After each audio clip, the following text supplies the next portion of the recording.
The galaxy in the dying years of the 41st millennium had grown accustomed to horrors beyond counting, yet even the most battle-hardened souls trembled when the bioships of Hive Fleet Leviathan first appeared at the galaxy's eastern rim.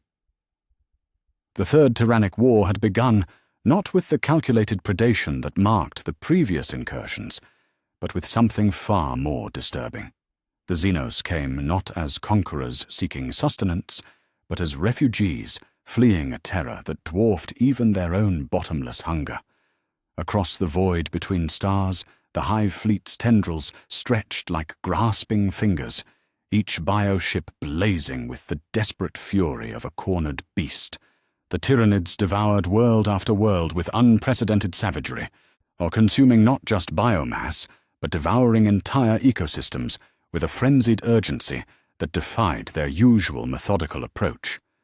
Where once they had been surgical in their feeding, leaving nothing but scoured rock, now they gorged themselves with desperate haste, as though racing against some cosmic clock that ticked toward midnight.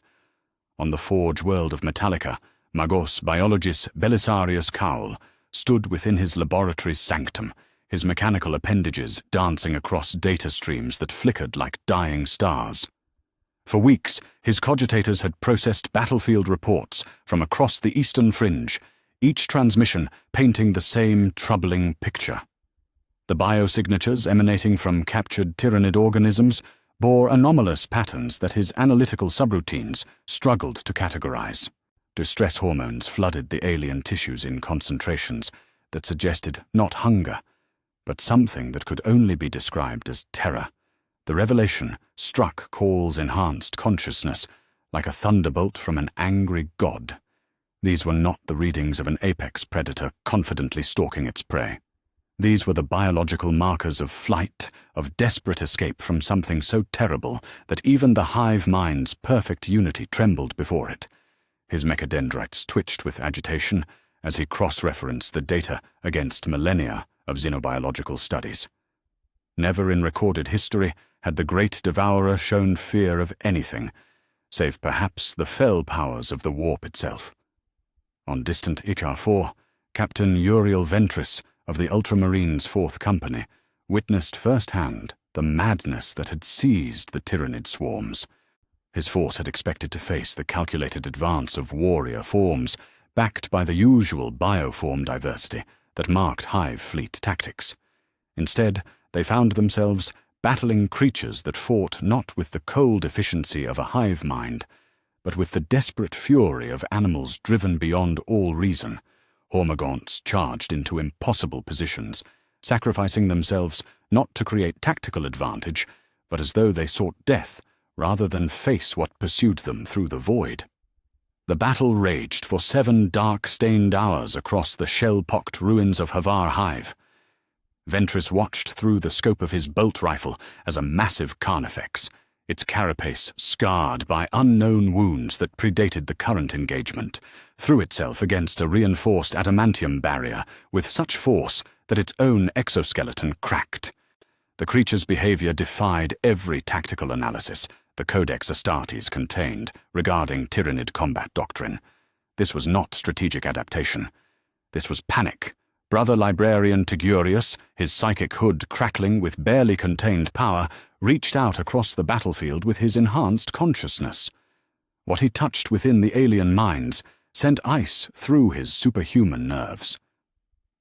The hive mind's vast intelligence, that terrible unity that bound countless billions of organisms across light years of space, carried within it something he had never encountered in decades of battling the Xenos. Beneath the layers of predatory instinct and biomechanical efficiency, the librarian sensed an emotion so alien and yet so recognizable that it shook him to his core. The great devourer was afraid. In the depths of the Hive Fleet's bioships, within neural clusters that pulsed with the rhythm of a galaxy-spanning consciousness, something stirred that had never before existed in the Tyranid collective experience. Fear.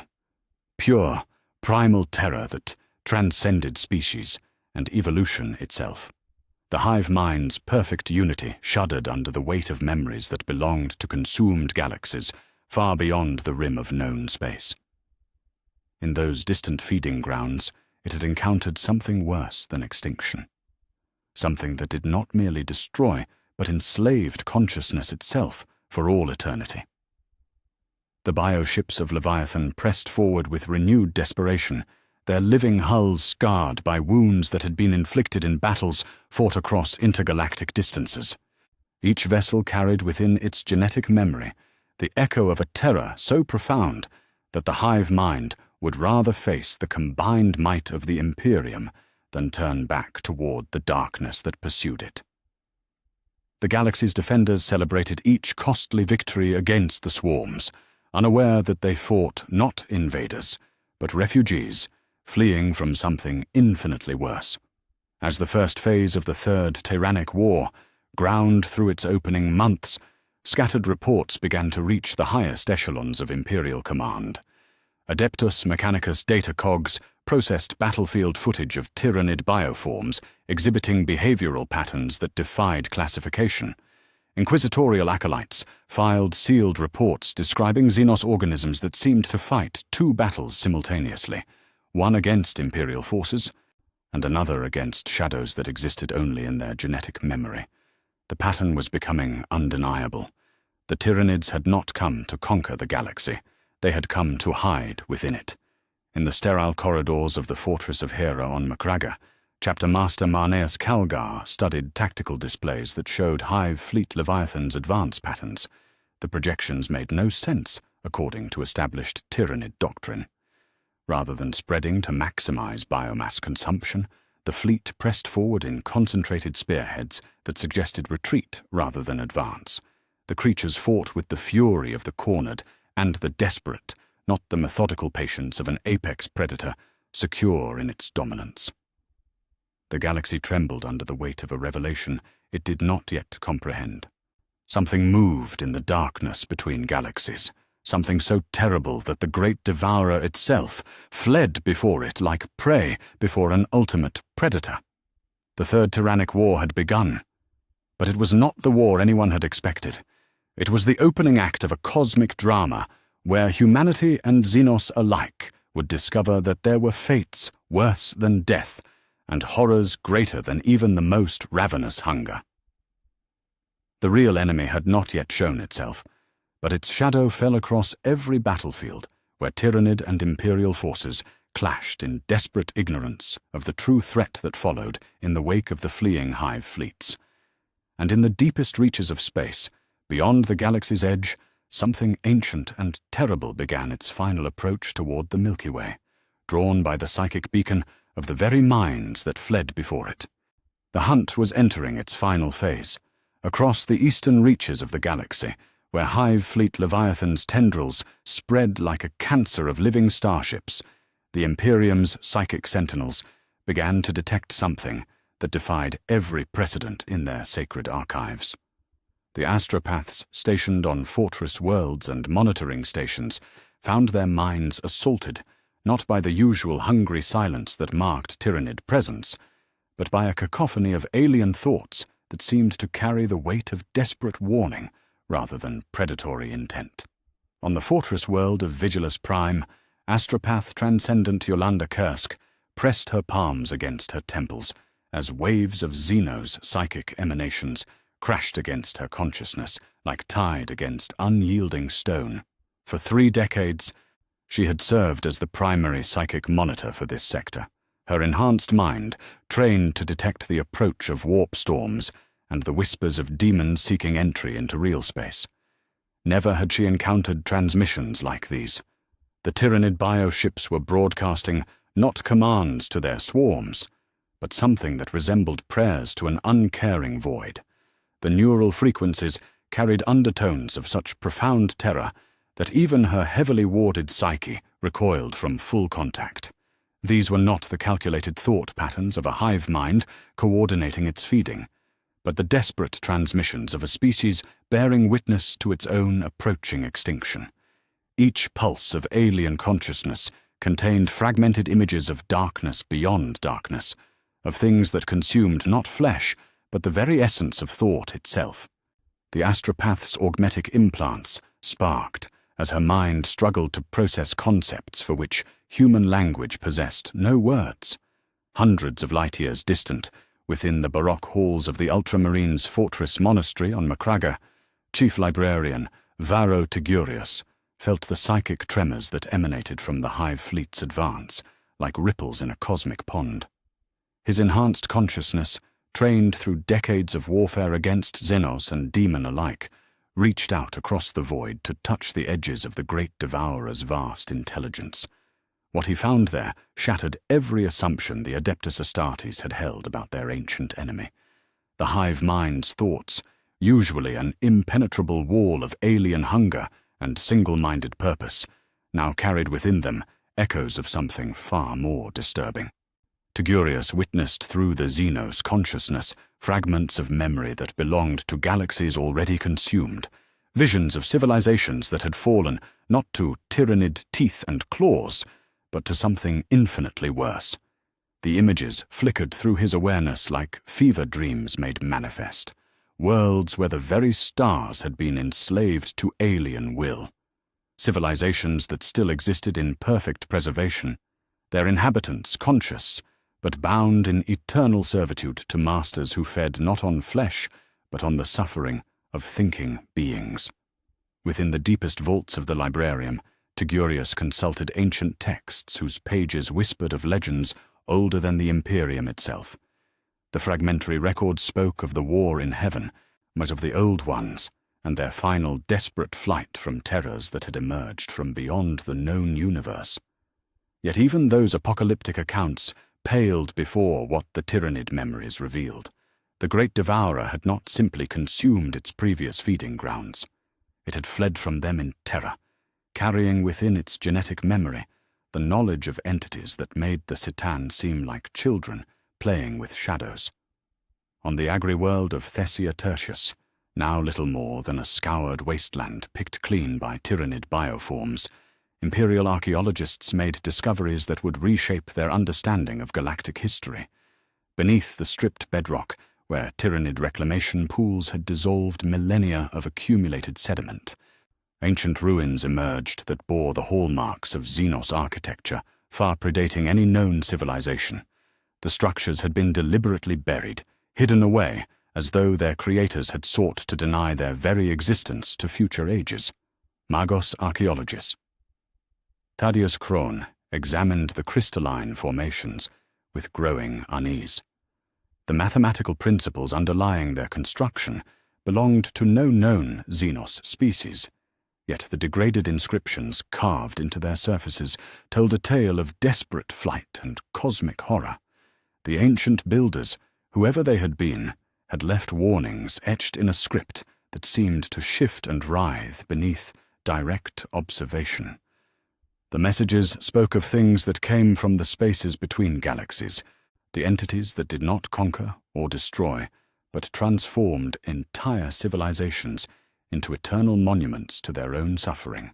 The revelation struck Krone's analytical mind like a hammer blow to plasteel. These ruins were not the remnants of a single extinct civilization, but waypoints left by refugees from multiple galaxies, each one fleeing the same inexorable doom. The pattern was becoming clear. Something moved through the cosmos like a plague of consciousness itself, consuming not biomass, but the very capacity for independent thought.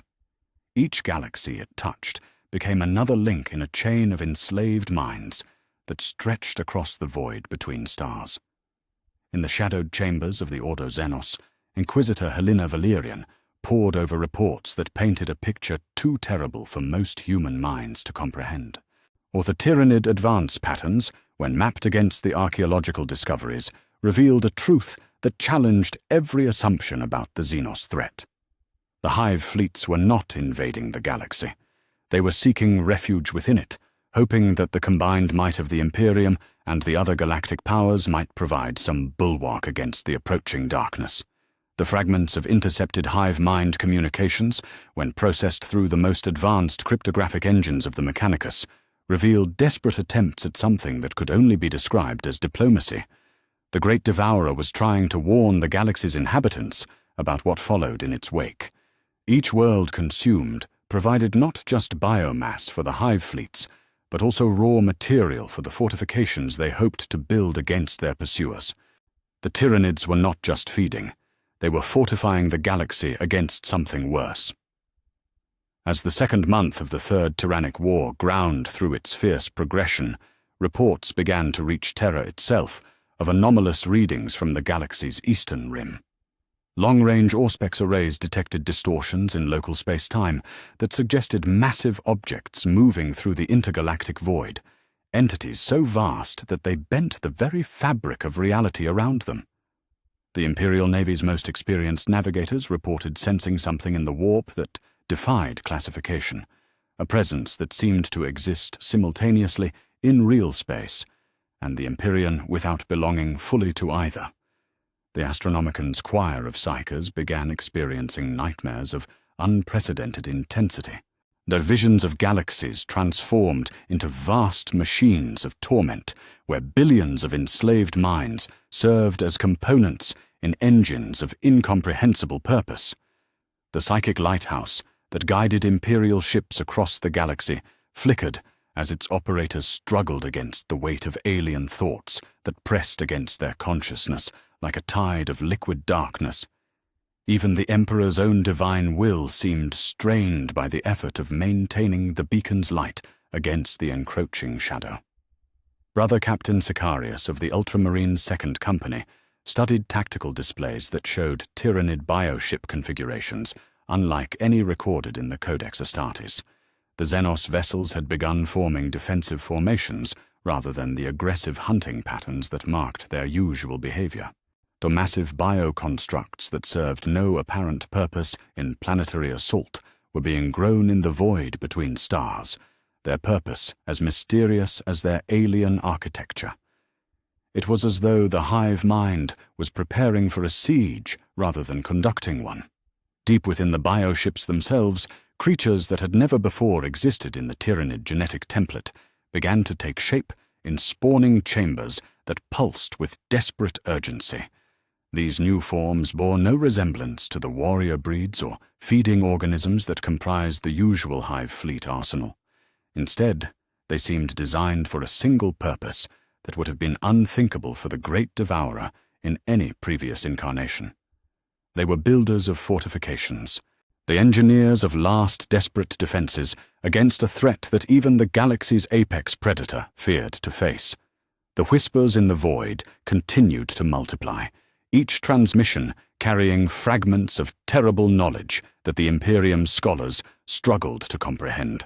The galaxy stood upon the threshold of a revelation that would reshape every assumption about humanity's place in the cosmos. The Tyranids had not come as conquerors, but as harbingers of something infinitely worse. And in the darkness between galaxies, ancient powers stirred that would test the very foundations of reality itself. The barren wastes of Coralia Prime stretched beneath a sickly amber sky, its once verdant continents reduced to a scarred landscape of cooling magma pools and crystalline formations that defied conventional geology. The Tyranid reclamation fleets had stripped the world down to its bedrock 3 solar months prior, yet the expedition that now crossed its desolate surface had come not to mourn the dead, but to uncover secrets that predated humanity's first steps among the stars. Margos Explorator, Deltrian Vex advanced across the fused silica plains with mechanical precision, his augmented senses scanning frequencies beyond normal human perception. Behind him, a small force of Ultramarines' Fourth Company provided security, while teams of servitors and tech adepts deployed archaeological equipment across the wasteland. What they sought lay buried beneath layers of vitrified stone, revealed only by the Tyranids' complete consumption of everything that had accumulated over millions of years of geological time. As the first discovery came at coordinates that had once marked the planetary capital.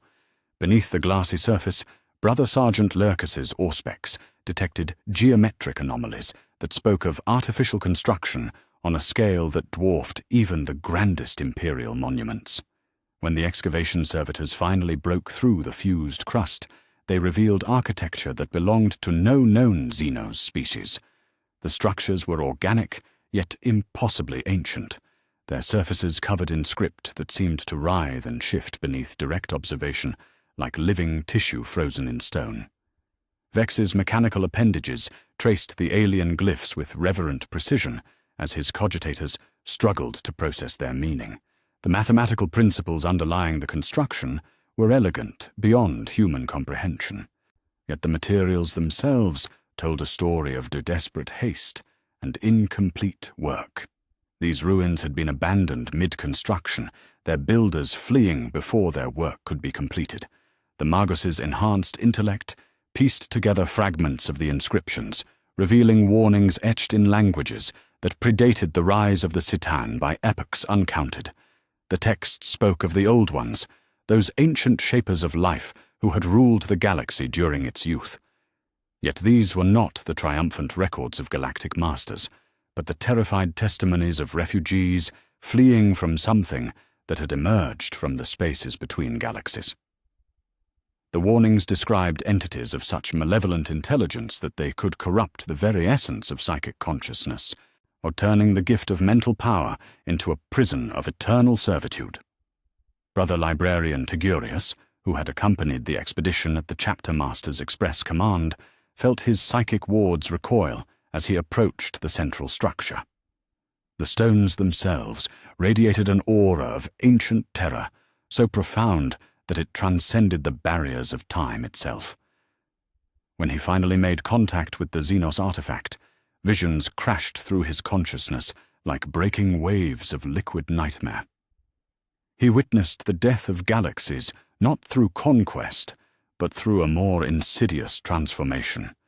Worlds where the very concept of free will had been stripped away, their populations enslaved not in body but in mind itself.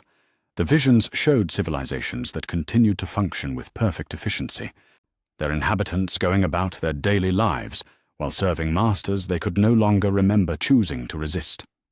These were not the crude domination tactics of chaos, but something infinitely more subtle and absolute. In the deepest chamber of the ruins, the expedition uncovered something that would redefine their understanding of galactic history. A crystalline beacon, still faintly active after millions of years, pulsed with stored messages from the Old One's final days. The device had been designed as a warning system, a means of alerting future civilizations to the threat that had driven the galaxy's first masters into hiding or extinction. When Vex finally succeeded in interfacing with the ancient technology, the beacon's message filled the chamber with holographic projections that seemed to burn themselves into the observer's retinas. The Old One's final transmission spoke of entities they termed the Nethermind, beings that existed simultaneously in real space and the psychic realm, capable of infiltrating and corrupting any form of consciousness they encountered. The revelation struck the assembled expedition like a thunderbolt from an angry god. These Nethermind entities did not simply destroy civilizations or consume them for sustenance. They transformed entire species into extensions of their own vast intelligence, preserving every aspect of their victims' minds while binding them in eternal servitude. Death would have been a mercy compared to the fate that awaited those who fell under their dominion. The beacon's message continued with desperate urgency, describing how the Nethermind had emerged from beyond the galactic rim during the height of the Old One's power. No weapon could harm them, no psychic barrier could contain them, for they existed as much in the realm of pure thought as in physical reality.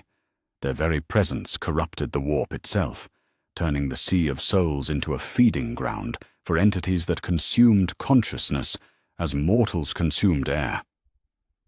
As the holographic display reached its climax, it showed the Old One's final desperate gambit.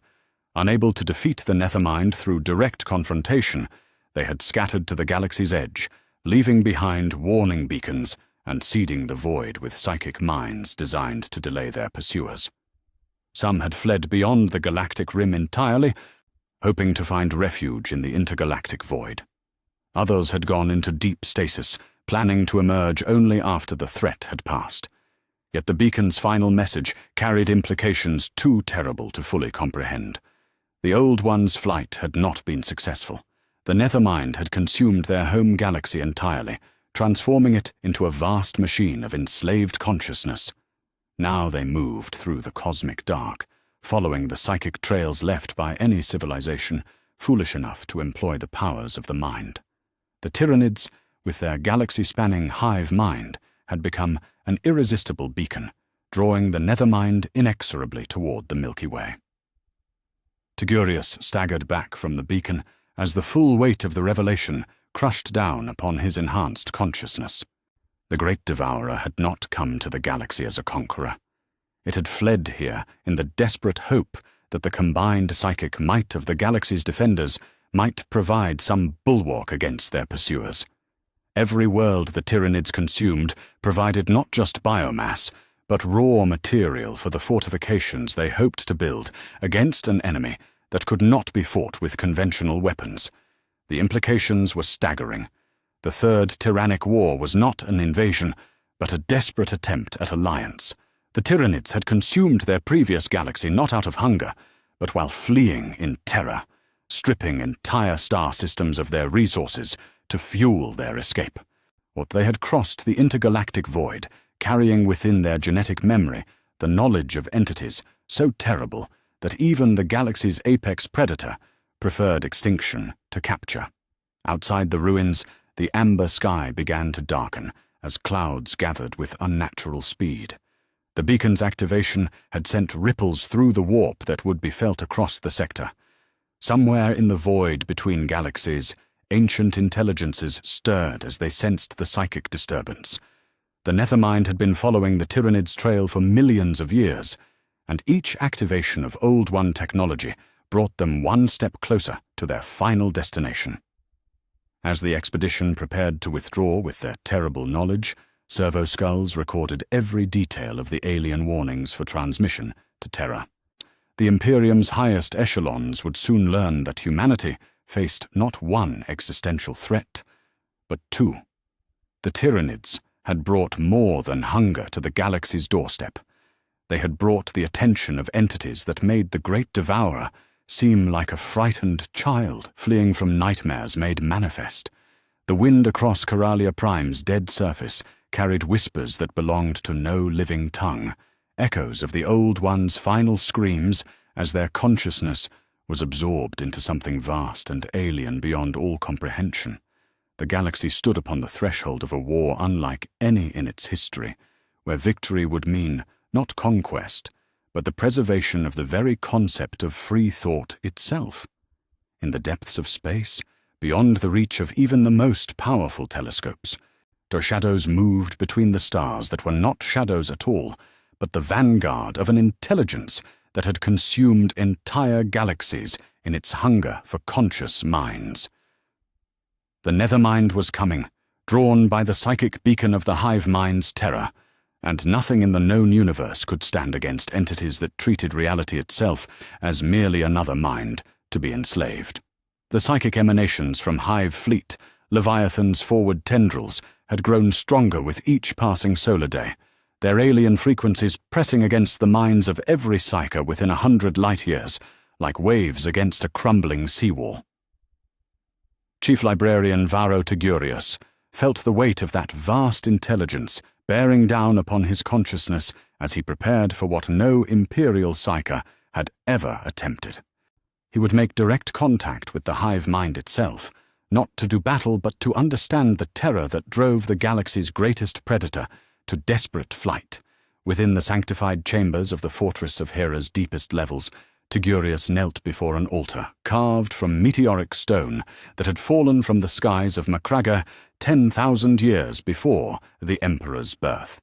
His psychic hood crackled with barely contained energy as servo skulls recorded every fluctuation in the chamber's psychic resonance. The other librarians of the chapter stood in protective circles around their chief, their own minds linked in a web of mutual support that might barely suffice to anchor his consciousness should the alien intelligence prove too overwhelming to endure.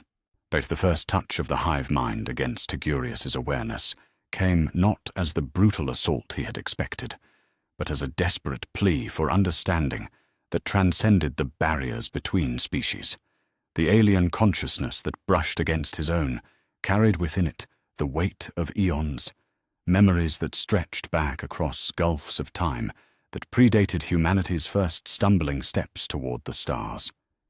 Yet beneath that vast temporal span lay something that shook the librarian to his core. The great devourer was afraid. As the psychic connection deepened, Tygurius found himself experiencing not the cold calculation of a galactic apex predator, but the desperate thoughts of a refugee species fleeing from something so terrible that death would be a mercy compared to capture. And the hive mind's memories opened before him, like the pages of a tome written in nightmares, each vision more horrifying than the last. He witnessed the final days of the Tyranids' home galaxy, where billions of worlds had fallen, not to conquest, but to a transformation far worse than any death. The visions showed him civilizations that had continued to function with perfect efficiency long after their fall, their populations going about their daily lives while serving masters they could no longer remember choosing to resist. These were not the crude domination tactics of chaos warp spawn, but something infinitely more subtle and absolute. The conquered minds retained every aspect of their original personalities, their memories intact and their emotions unchanged, yet they were bound in servitude so complete that the very concept of rebellion had been excised from their consciousness. Through the hive mind's tormented recollections, Tygurius glimpsed the true horror of the Nethermind. They were entities that had once been, as the Old Ones, ancient psychic beings of immense power and wisdom. Yet something had corrupted them beyond all recognition, fusing their consciousness with creatures from the deepest reaches of the warp. The result was an intelligence that existed simultaneously in real space and the psychic realm, capable of infiltrating any mind it encountered and rewriting the very foundations of consciousness itself. The visions intensified, showing Tygurius how the Nethermind had emerged from the intergalactic void during the height of their galaxy's golden age. And they had come not as conquerors but as benefactors, offering knowledge and advancement to any species willing to accept their guidance. Those who welcomed them found their civilizations elevated beyond their wildest dreams, their technology advancing by millennia in mere decades. Yet the price of that advancement became clear only when it was far too late to resist. The Nethermind's gifts came with invisible chains that bound not the body, but the soul itself. Each technological marvel they bestowed contained within it psychic resonators that gradually attuned the recipient minds to their benefactor's influence. The process was so gradual that entire civilizations fell under their sway, without ever realizing they had lost their freedom. By the time the enslaved populations recognized their fate, or their capacity for independent thought had been so thoroughly compromised that resistance was not merely futile, but literally unthinkable. As the shared vision reached its climax, Tygurius experienced the hive mind's own moment of revelation. The Tyranids had not been immune to the Nethermind's influence. Their vast psychic network, which had once been their greatest strength, had become a vulnerability that the ancient entities had begun to exploit. The first tendrils of corruption had already taken hold in the outer reaches of their consciousness when the hive mind made its desperate decision to flee. The great devourer had consumed its entire home galaxy, not out of hunger, but out of necessity, stripping every world of its resources to fuel an escape that had lasted millions of years. Or they had crossed the intergalactic void in a state of constant terror, knowing that their pursuers followed inexorably behind them. Every world they consumed on their journey provided not just sustenance, but raw material for the psychic shielding they hoped might protect them from the Nethermind's influence. Yet the most terrible revelation was still to come. The hive mind's arrival in the Milky Way had not been random chance, but calculated desperation. They had sensed the psychic emanations of the galaxy's myriad species and recognized in them a potential ally against the approaching darkness. the Emperor's psychic beacon blazing from terror, the combined will of billions of human minds, the ancient powers that slumbered within Necron tomb worlds, all of these represented resources that might be turned against the Nethermind. Through the psychic link, Tygurius felt the hive mind's growing horror as it realized the full implications of its actions. In fleeing to the Milky Way, they had not found sanctuary, but had merely led their pursuers to a new hunting ground. The Nethermind had been tracking the Tyranids' psychic signature across the cosmic void for millions of years, following their trail like hounds pursuing wounded prey. Every use of the hive mind's vast intelligence brought their pursuers one step closer to their new target. The visions showed Tygurius glimpses of what was coming, massive entities moving through the intergalactic darkness, their forms defying conventional understanding of space and time. These were not ships in any recognizable sense, but living constructs of corrupted psychic energy that could exist simultaneously across multiple dimensions. Within their impossible geometries, billions of enslaved minds served as components in vast engines of thought that processed reality itself as raw material to be reshaped according to their master's will. The hive mind's desperation reached a crescendo as it shared its final, most terrible knowledge. The Nethermind did not simply enslave civilizations for the sake of domination. They were building something vast and incomprehensible, a cosmic machine that would span entire galactic clusters and reshape the fundamental laws of physics themselves. Each enslaved galaxy became another component in this ultimate construction, as its populations transformed into eternal servants, working toward a purpose that transcended mortal understanding. As the psychic connection began to strain beyond Tygurius's capacity to endure, the hive mind made one final, desperate transmission. The Tyranids would not simply flee again when their pursuers arrived. They had consumed too many galaxies to maintain their strength for another intergalactic journey, and the Nethermind had grown too powerful to be evaded indefinitely. This galaxy would be the site of their final stand, where they would either find allies capable of standing against the ancient horror or face extinction as the last free minds in a cosmos of eternal servitude. The connection shattered like crystalline glass under pressure, descending Tygurius reeling back into his own consciousness with such force that several of the protective librarians were momentarily stunned by the psychic backlash. Wounds showed from the chief librarian's eyes as he struggled to process what he had witnessed. The knowledge burned in his mind like acid, each memory of the shared vision carrying with it a weight of cosmic horror that threatened to crush his sanity entirely. In the silence that followed, the assembled librarians felt the tremors of the hive mind's retreat as the alien intelligence withdrew to process its own trauma. The great devourer had revealed its deepest secrets to an enemy it had fought for decades, driven by a desperation so profound that even species hatred paled before the need for alliance. For the galaxy stood upon the threshold of a revelation that would reshape every assumption about the nature of the threats it faced. Outside the fortress of Hera, the stars themselves seemed to flicker as psychic disturbances rippled through local space-time. The Nethermind had felt the communion between human and Xenos minds, and their attention was turning toward the Milky Way with the focused intensity of a predator scenting wounded prey. Across the void between galaxies, ancient powers stirred as they prepared for the final hunt that would determine whether consciousness itself would survive as a free force in the universe. The war that was coming would not be fought with bolters and chainswords alone, but in the deepest reaches of the mind itself, where the very concept of individual will would be tested against entities that had turned the power of thought into chains of eternal bondage. And in that struggle, the strangest alliance in galactic history was about to be born from the mutual recognition that some fates were worse than death itself. The first signs of corruption manifested in the outer reaches of Hive Fleet Leviathan's sprawling tendrils, where bioships drifted in the cold void between star systems, like massive organs severed from their parent body.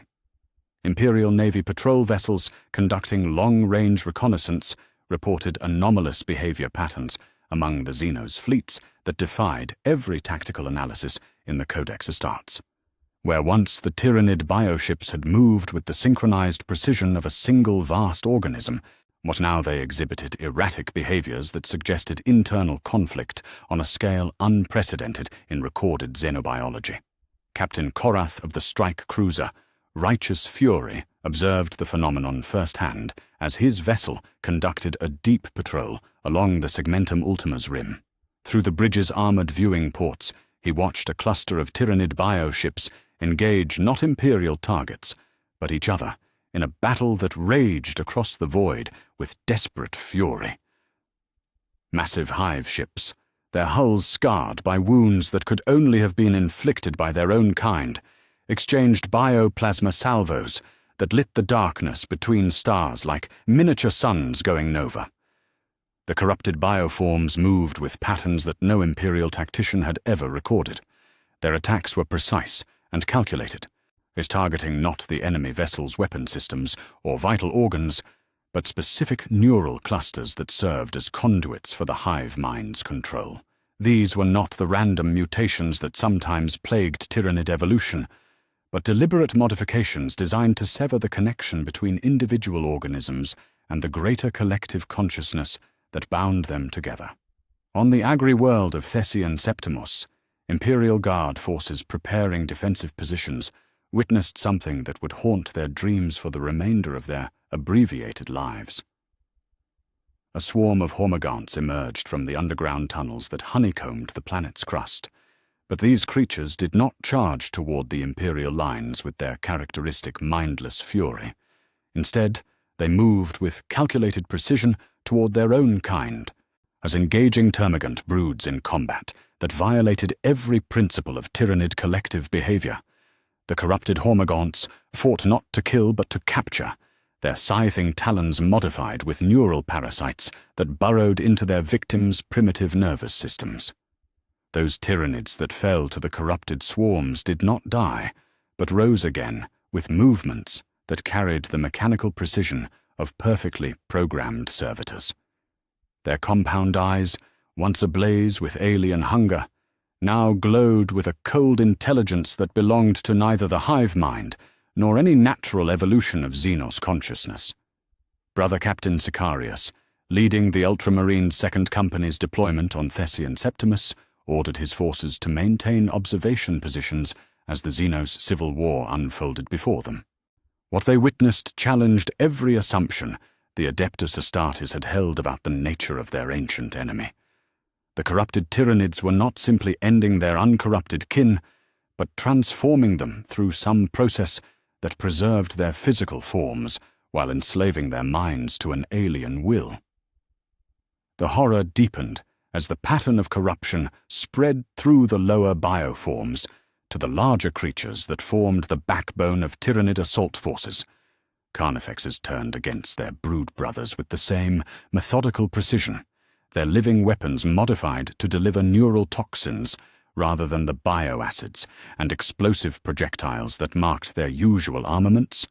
Warriors, those rare Tyranids that possessed something resembling individual intelligence, they fought desperate battles against corrupted versions of themselves that moved with the synchronized precision of a single malevolent consciousness.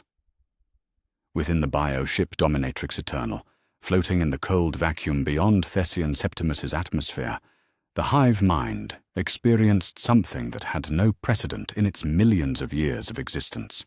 Parts of its own consciousness were being severed from the whole, not through death or injury, but through a more insidious process that left the corrupted neural pathways intact while binding them to an alien intelligence that existed simultaneously in real space and the psychic realm. Doch the entity that had begun to infiltrate the hive mind's vast network revealed itself not as a physical presence, but as a form of living concept that propagated through psychic contact, like a virus of pure thought. Each corrupted synapse became a doorway through which the Nethermind's influence could spread, transforming the Tyranid's greatest strength into a vulnerability that threatened to consume the entire species from within. As the corruption spread through the outer tendrils of the Hive fleet, emergency transmissions began reaching the highest echelons of Imperial command. The reports painted a picture too terrible for most human minds to fully comprehend. The galaxy's apex predator was tearing itself apart as ancient entities that predated the rise of humanity began to assert their dominion over minds that had once seemed utterly alien and inviolable. On the forge world of Metallica, Magos biologist Belisarius Call processed incoming data streams with growing alarm as his cogitators struggled to categorize the anomalous readings. The biosignatures of corrupted Tyranid organisms showed neural patterns that violated every principle of xenobiological evolution. These were not random mutations, but deliberate modifications designed by an intelligence that understood the fundamental mechanisms of consciousness itself. The revelation that struck Carl's enhanced intellect carried implications that reached beyond the immediate tactical situation. What if the entities responsible for the corruption could subvert the hive mind's control over its component organisms? Then no psychic race in the galaxy would be immune to their influence. The Eldar, with their potent psychic abilities, the nascent psychers of humanity, even the synthetic consciousness matrices of the Necrons, might prove vulnerable to entities that treated the boundaries between mind and matter as merely another obstacle to be overcome. The first Eldar response came not through formal diplomatic channels, but through the prophetic visions of Farseer Eldrad Ulthran, whose consciousness reached across the webway to touch the minds of Imperial psychers with warnings that transcended the ancient enmities between their species. The corruption spreading through the Tyranid fleets was not a localized phenomenon, but the leading edge of something that threatened to transform the galaxy into a vast machine of enslaved consciousness. Through psychic communion that bypassed the need for translators or ambassadors, Eldrad shared visions of the Nethermind's true nature with Chief Librarian Tigurius. The ancient Farseer's memories, spanning millennia of careful observation and prophetic insight, revealed that the entities now manifesting through corrupted Tyranid bioforms had appeared in Eldar legends as the hunger that thinks, beings that consumed not flesh, but the capacity for independent thought itself. Of the emergency conclave that convened in the deepest chambers of the Fortress of Hera brought together representatives of factions that had fought each other across the void for 10,000 years. Tigurius stood beside Eldrad Ulthran as equals bound by mutual desperation, while Belisarius Call's mechanical presence provided analytical capabilities that transcended the limitations of organic thought. Even representatives of the hive mind, manifested through captured bioforms whose neural pathways had been carefully severed from the corrupted network, participated in discussions that would have been unthinkable mere months before. The alien intelligence that spoke through the Tyranid intermediaries carried within its communications the weight of cosmic horror that had driven the Great Devourer across intergalactic distances in desperate flight. Through careful psychic translation, the assembled representatives learned that the Nethermind's corruption was not random, but followed patterns designed to transform entire species into components of a vast machine that spanned multiple galactic clusters. The Tyranid communication revealed the true scope of the threat that approached the Milky Way. The corrupted bioforms were not the Nethermind itself, but merely its advance scouts, entities designed to prepare the galaxy for the arrival of intelligences so vast that they existed across multiple dimensions simultaneously. Each corrupted mind became a node in a growing network that would serve as an anchor point for the Nethermind's full manifestation within real space. As the conclave reached its climax, seismic tremors shook the very foundations of Macrega as psychic disturbances rippled through local space-time. The Nethermind's attention had turned fully toward the Milky Way, drawn by the psychic emanations of the desperate alliance forming between former enemies. In the cold void between galaxies, entities that had consumed entire civilizations began their final approach toward a galaxy that would either unite in unprecedented cooperation or fall to become another component in their cosmic machine of eternal servitude. The choice that faced the galaxy's defenders was not between victory and defeat, but between the preservation of free will itself and transformation into something that could no longer be called alive in any meaningful sense. The alliance of necessity that emerged from the fortress of Hera would be tested by trials that would determine whether consciousness could survive as an independent force in a universe where even thoughts themselves could be enslaved. The war that was coming would be fought not just with weapons and warriors, but in the deepest recesses of the mind itself, where the very concept of individual identity would stand against entities that had turned the power of thought into chains of cosmic bondage. And in that ultimate struggle, the strangest alliance in galactic history would either forge a new understanding between species or witness the final extinction of free will in a cosmos transformed beyond all recognition.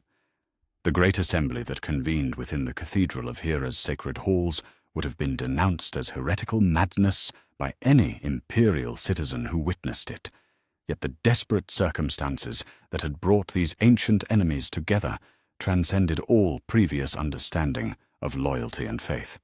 Chapter Master Marneus Calgar stood at the head of a gathering that included not only the greatest heroes of the Ultramarines, but representatives of Xenos species that had been the Imperium's mortal enemies for 10 millennia.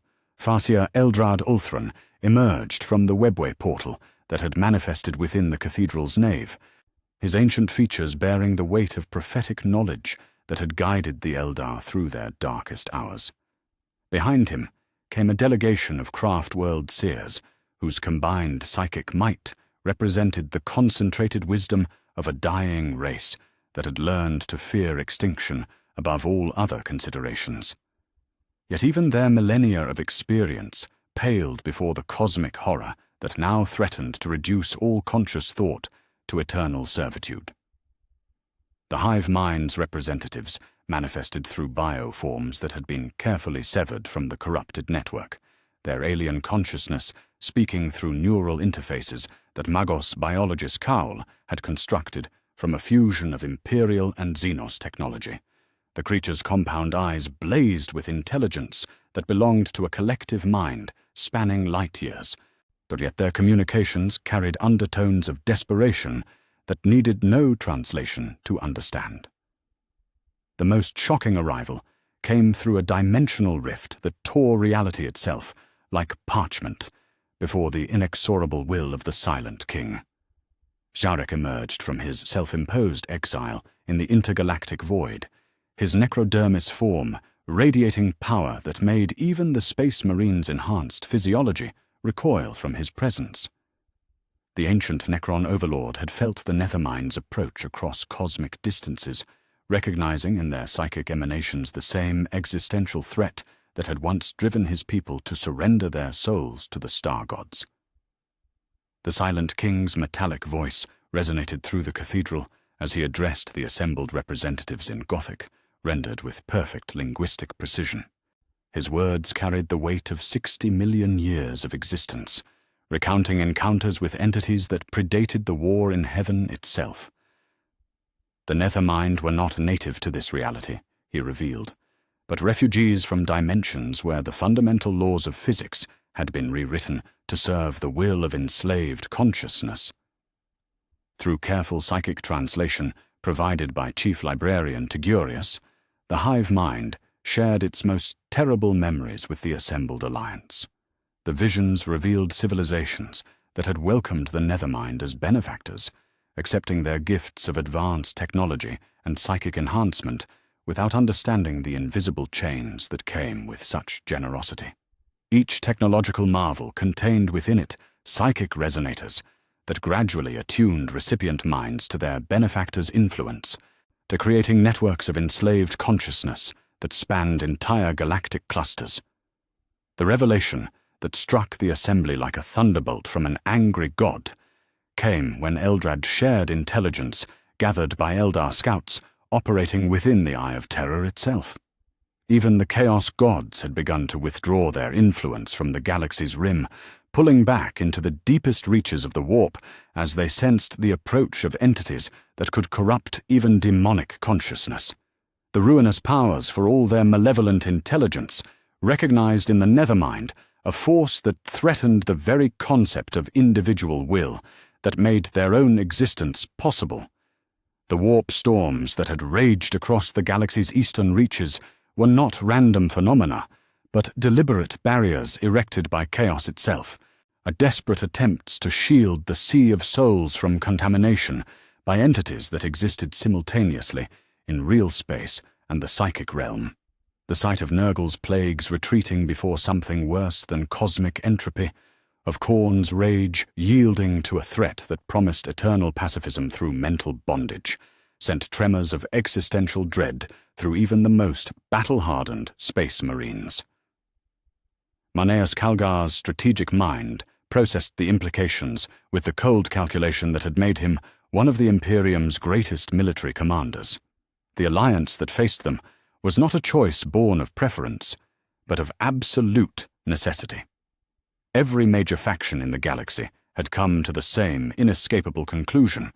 The Nethermind's arrival would mean the end of consciousness as an independent force in the universe.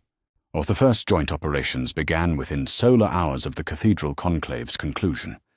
Imperial Navy vessels found themselves operating alongside Eldar Craftworld ships and uncorrupted Tyranid bioships in formations that would have been unthinkable mere months before.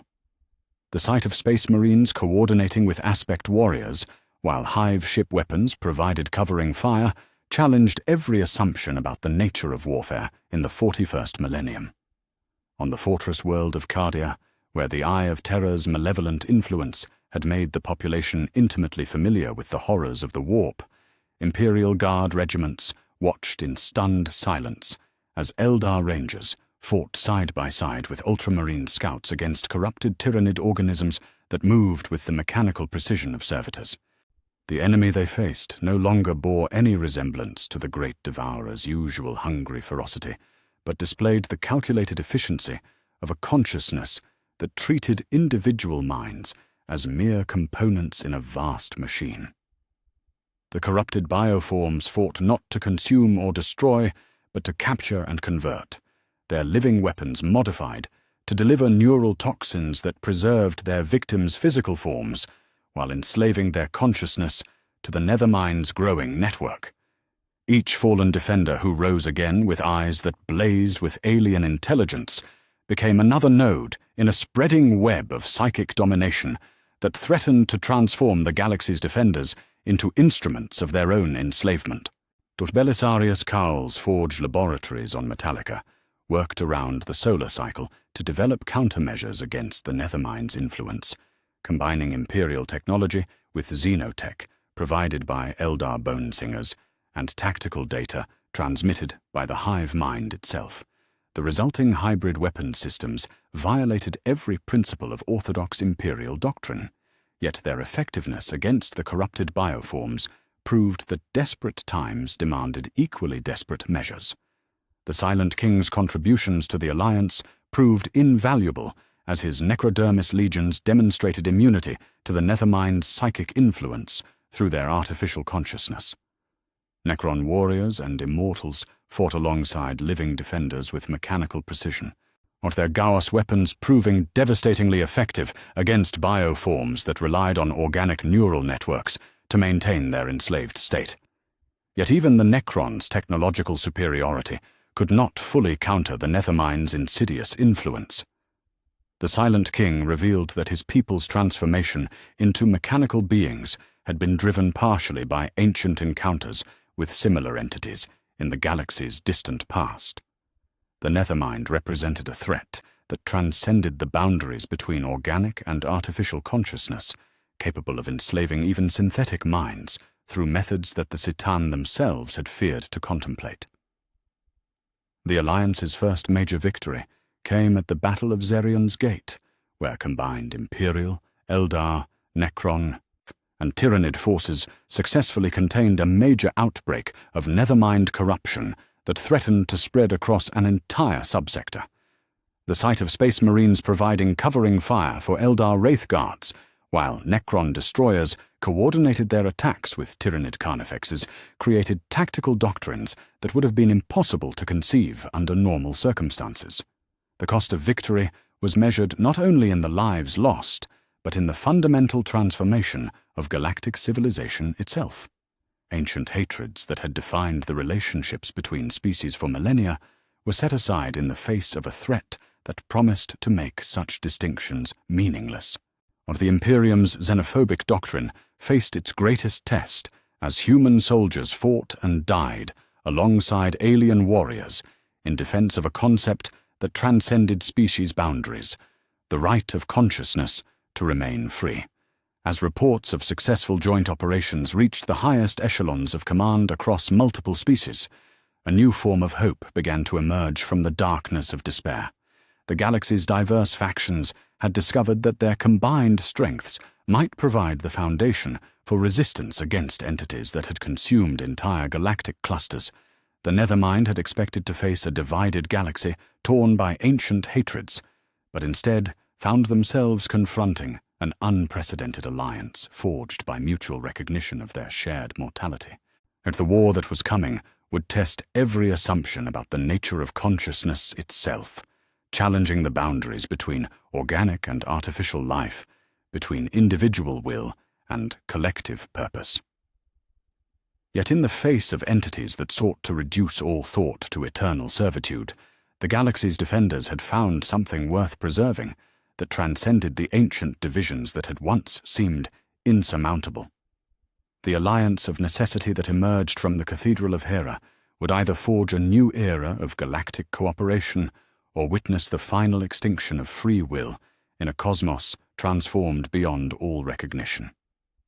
And in the cold void between galaxies, ancient powers paused in their inexorable advance as they sensed for the first time in eons the possibility that their prey might prove more dangerous than anticipated. The assault came without warning across a dozen star systems simultaneously, as the Nethermind's corrupted vanguard struck at the very heart of galactic civilization with coordinated precision that spoke of an intelligence vast beyond mortal comprehension. The attack began not with the thunderous roar of conventional warfare, but with a silence that fell across the targeted worlds like a shroud, as communications networks failed and astropathic choirs found their minds severed from the Imperium's psychic infrastructure. On Terra itself, the throne world's orbital defense platforms registered massive spatial distortions as bioships emerged from the void between dimensions, their hulls bearing the distinctive scarring of Tyranid vessels, yet moving with the mechanical precision of servitors bound to an alien will. That these were not the ravenous creatures that had terrorized the galaxy for centuries, but something infinitely worse, minds enslaved to a purpose that transcended their original nature while retaining every aspect of their predatory capabilities. The corrupted bioforms that descended upon the Imperial Palace moved not with the chaotic hunger of the Great Devourer, but with calculated efficiency that targeted specific locations with surgical precision. Their living weapons had been modified to deliver neural toxins rather than the bioacids and explosive projectiles that marked conventional Tyranid armaments. Each shot fired was designed not to kill, but to preserve the victim's consciousness, while binding it to the growing network of enslaved minds that served the Nethermind's inscrutable purpose. High Admiral Ravensburg of the Imperial Navy witnessed the first deployment of the Alliance's hybrid defense strategies as Eldar Wraith ships materialized from the webway alongside Imperial battleships to engage the corrupted biofleet above Terra's atmosphere. The sight of Xenos vessels fighting in defense of humanity's birthworld would have been denounced as heretical madness under normal circumstances, yet the desperate alliance, forged in the shadow of cosmic horror, had redefined the very concept of loyalty itself. Necron tomb ships emerged from dimensional rifts with the Silent King's personal flotilla, their Gorse weapons carving through corrupted bioships with devastating effectiveness. The mechanical precision of Necrodermis warriors proved invaluable against enemies that relied on psychic domination, their artificial consciousness immune to the neural toxins that had enslaved countless organic minds. Yet even the Necrons' technological superiority could not fully counter the Nethermind's influence, as some of their number began exhibiting behavioral anomalies that suggested corruption through means the Citan themselves had never anticipated. On Macragga, the Ultramarines found themselves fighting alongside creatures they had battled for decades, as uncorrupted Tyranid bioforms deployed from orbital hives to defend the chapter's fortress monastery. Brother Captain Sicarius coordinated fire support with hive tyrants, whose synaptic links had been carefully severed from the corrupted network, at their alien intelligence working in perfect harmony with Space Marine tactical doctrine to create defensive strategies that neither species could have achieved alone. The horror of the Nethermind's corruption revealed itself with terrible clarity as defenders fell to the neural toxins and rose again with eyes that blazed with alien intelligence. These enslaved warriors retained every aspect of their original personalities, their memories intact and their tactical skills undiminished, yet they fought with mechanical precision against their former comrades. Brothers who had served together for centuries found themselves exchanging fire with fallen companions who begged forgiveness, even as they pulled triggers they could no longer control. Captain Uriel Ventris of the 4th Company witnessed the ultimate nightmare as Sergeant Pausanias, but his oldest friend and most trusted battle brother fell to a corrupted lictor's neural spine and rose again with movements that carried the calculated efficiency of a perfectly programmed servitor. The enslaved Marine's voice carried tones of desperate pleading as he spoke words of tactical coordination that served the enemy's purpose, his consciousness trapped within a body that no longer obeyed his will. The fortress world of Cadia became the stage for the Alliance's most desperate stand as corrupted bioforms swarmed across the planet's scarred surface in numbers that defied conventional counting. The Cadian shock regiments, veterans of countless battles against the forces of chaos, found themselves facing an enemy that combined the relentless advance of Tyranid swarms with the strategic intelligence of beings that understood every principle of Imperial military doctrine. Lord Castellan Ursarkar Creed coordinated the defense from the Cadian Gates command bunkers, his tactical genius stretched to its limits as he integrated Eldar aspect warriors and Necron immortals into defensive formations that violated every principle of orthodox Imperial strategy. The sight of Cadian guardsmen fighting alongside Wraithbone constructs and Gauss-armed automatons created tactical doctrines that would have been impossible to conceive under normal circumstances. The corrupted bioforms that assaulted Cadia's defense lines moved with patterns that spoke of an intelligence that understood not just the mechanics of warfare, but the psychology of those they fought. Their attacks targeted not military objectives alone, but the bonds of loyalty and brotherhood that held defending units together. Fallen guardsmen rose to fight against their former regiments, with voices that pleaded for mercy, even as they carried out tactical maneuvers designed to maximize psychological trauma among their opponents. In the void above Cadia, the space battle raged with unprecedented ferocity, as Alliance fleets coordinated their attacks against bioships that fought with the combined cunning of Tyranid evolution and Nethermind strategic doctrine.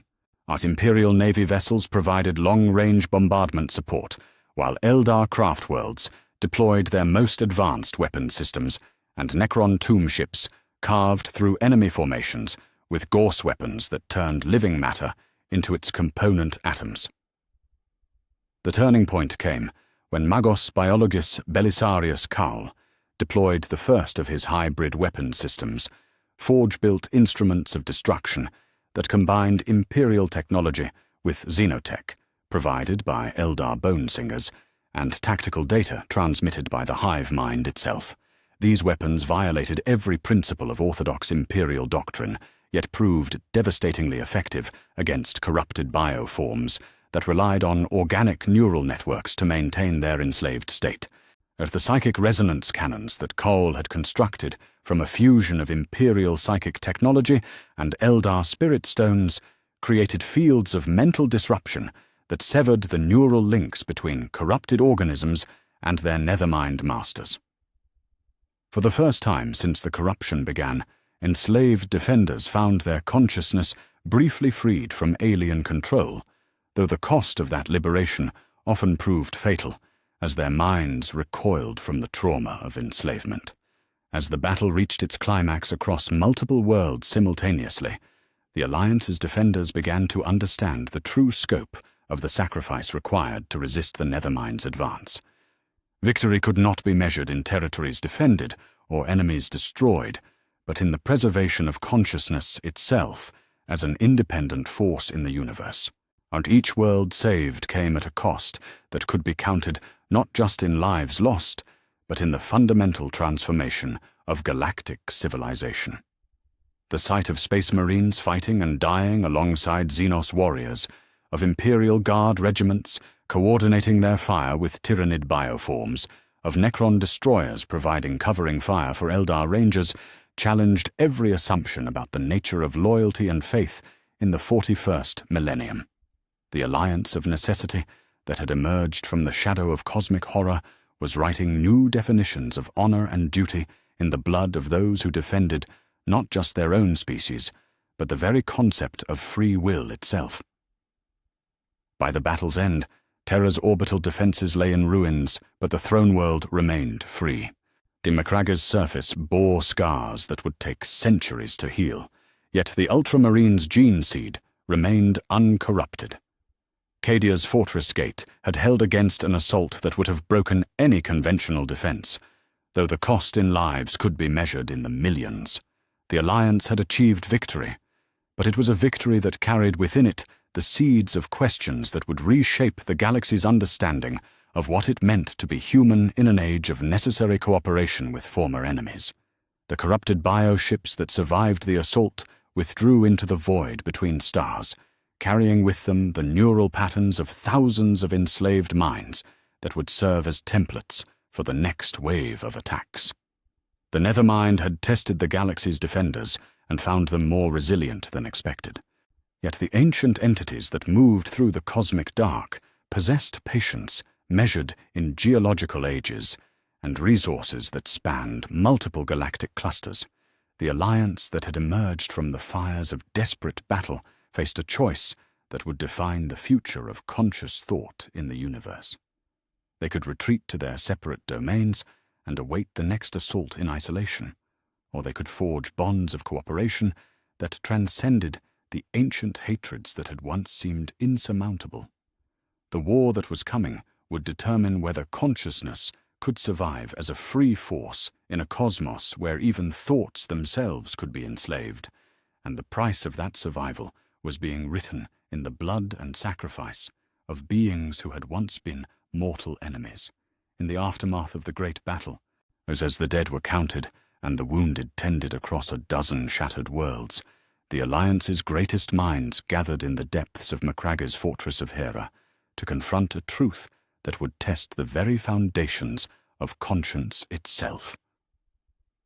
The victory they had achieved against the Nethermind's corrupted vanguard had come at a cost that could be measured not just in lives lost, but in the terrible knowledge that conventional warfare could never defeat entities that existed simultaneously across multiple dimensions of reality.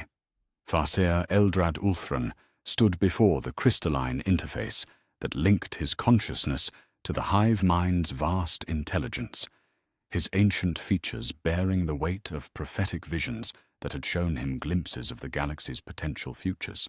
As the bioconstruct that served as the Tyranids' representative pulsed with neural activity that spoke of a collective mind processing calculations that spanned galactic clusters, seeking patterns that might reveal weaknesses in entities that had consumed entire civilizations with impunity.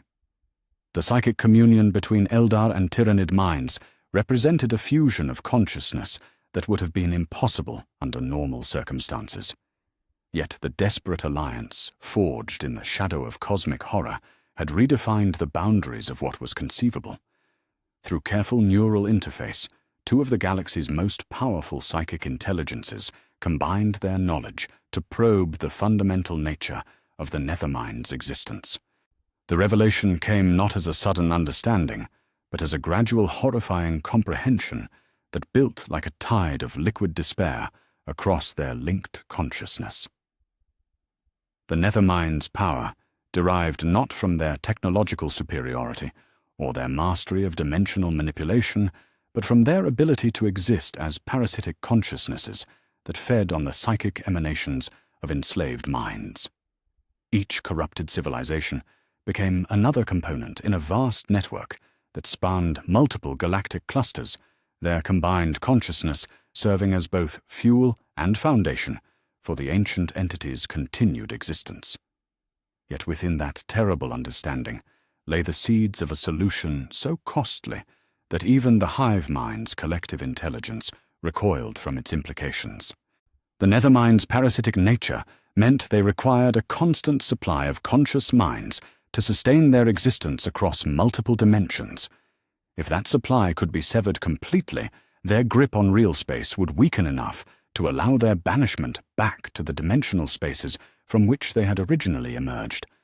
The method of severing that connection became clear through Eldrad's millennia of experience with psychic warfare, and the hive mind's intimate understanding of consciousness on a galactic scale. A psychic barrier of sufficient magnitude could be erected around the Milky Way, a wall of pure mental energy that would prevent the Nethermind from accessing the galaxy's vast population of thinking beings. Yet the psychic power required for such a barrier would demand a sacrifice that transcended anything previously conceived in galactic history. The hive mind's vast intelligence, spanning billions of organisms across light-years of space, represented the largest concentration of psychic energy in the known galaxy. If that collective consciousness were to sacrifice itself in a coordinated psychic detonation, the resulting explosion of mental energy would create a barrier that could last for millions of years. The galaxy would be saved, but the price would be the complete extinction of the Tyranid species. Chapter Master Marneus Calgar received the Communion's findings in the sacred halls where the Alliance's representatives had first gathered to forge their desperate pact. The weight of the decision that faced him transcended any choice he had confronted in centuries of warfare, challenging not just his tactical acumen, but the fundamental principles that had guided his existence as a servant of the Emperor's will. The moral implications of the revelation struck the assembled commanders like a thunderbolt from an angry god. The Tyranids, who had been revealed as refugees fleeing from an even greater horror, would be required to sacrifice their entire species to save the very civilizations they had been consuming for sustenance. The galaxy's defenders would be asking their former enemies to commit species-wide suicide to preserve the lives of beings who had fought them across countless battlefields. Brother Captain Sicarius, his armor still bearing scars from the recent battle, had voiced the question that haunted every Imperial warrior present.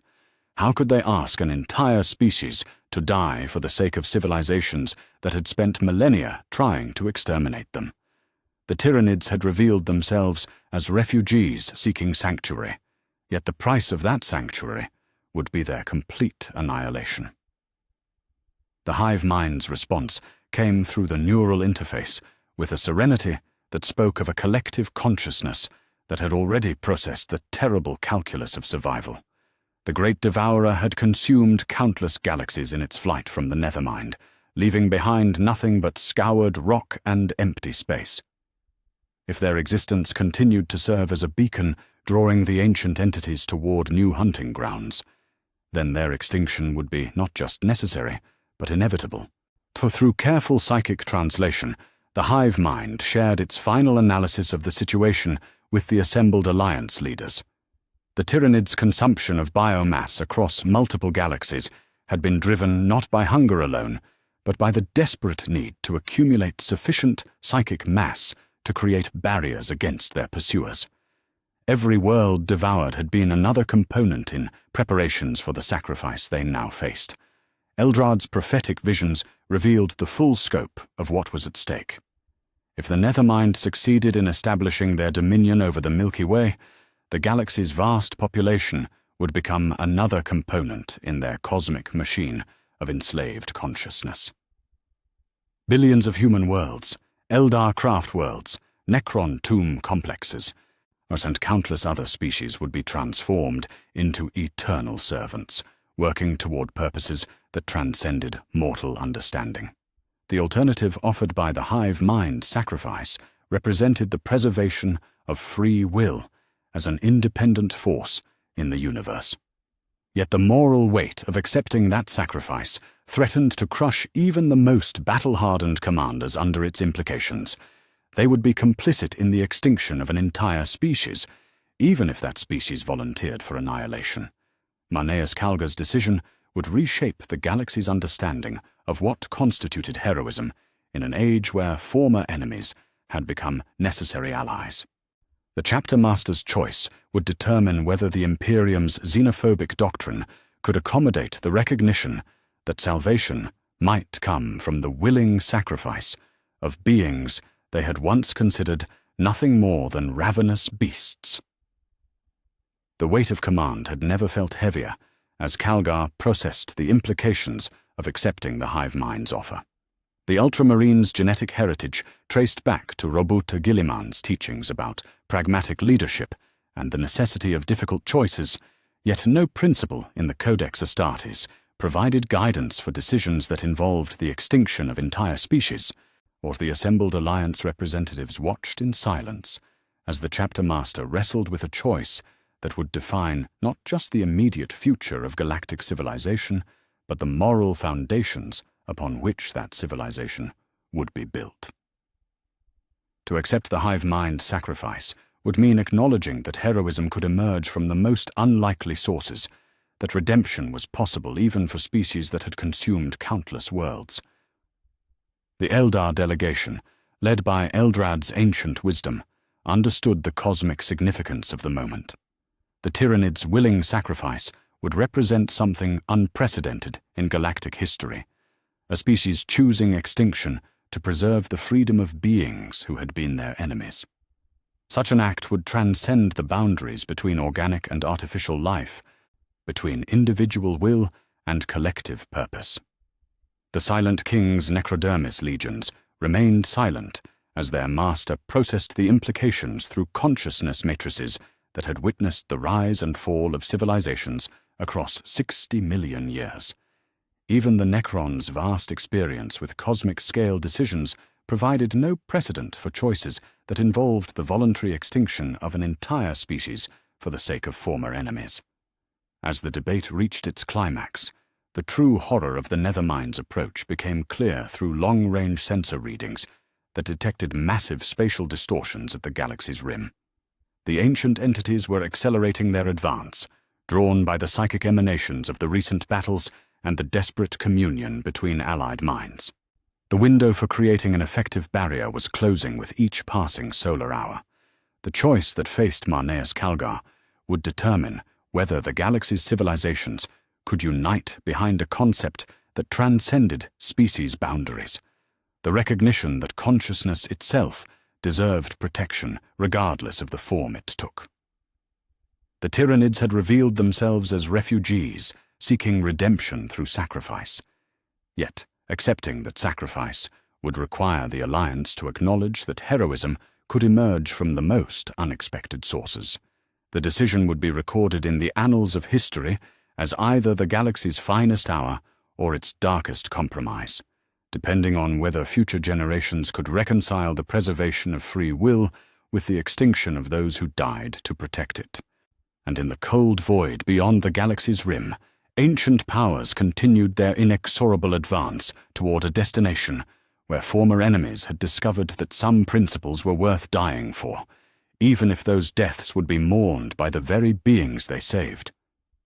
The silence that followed Marneus Calgar's agonized deliberation stretched across the cathedral halls like a shroud of mortality itself, as the assembled representatives of galactic civilization waited for a decision that would define the moral foundations of their desperate alliance.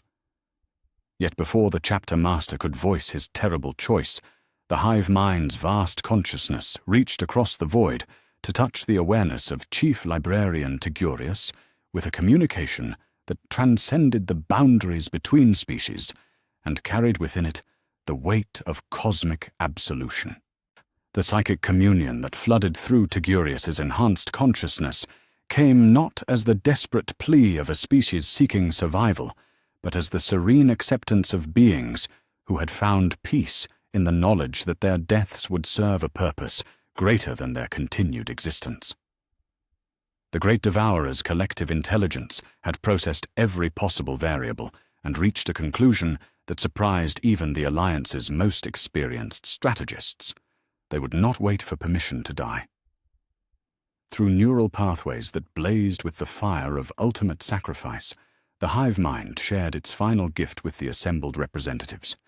The decision to sacrifice themselves for the preservation of galactic freedom was not born of despair, but of something that could only be described as love, the recognition that consciousness itself was worth preserving, even if that preservation required the extinction of their own species. The alien intelligence that spoke through Tigurius's voice carried undertones of maternal protectiveness as it addressed the stunned Alliance leaders. The Tyranids had consumed countless worlds in their flight across intergalactic distances, but they had also carried within their genetic memory the knowledge of civilizations that had welcomed them as guests rather than enemies. They had witnessed beauty and creativity that existed nowhere else in the cosmos, forms of consciousness so unique that their loss would diminish the universe itself. Or the hive mind's communication revealed that their species-wide sacrifice had been planned from the moment they first sensed the Nethermind's approach to the Milky Way. Every world consumed, every bioship grown, every adaptation evolved had been preparation for this moment when they would transform their vast psychic network into a barrier that would protect the galaxy from entities that sought to reduce all thought to eternal servitude.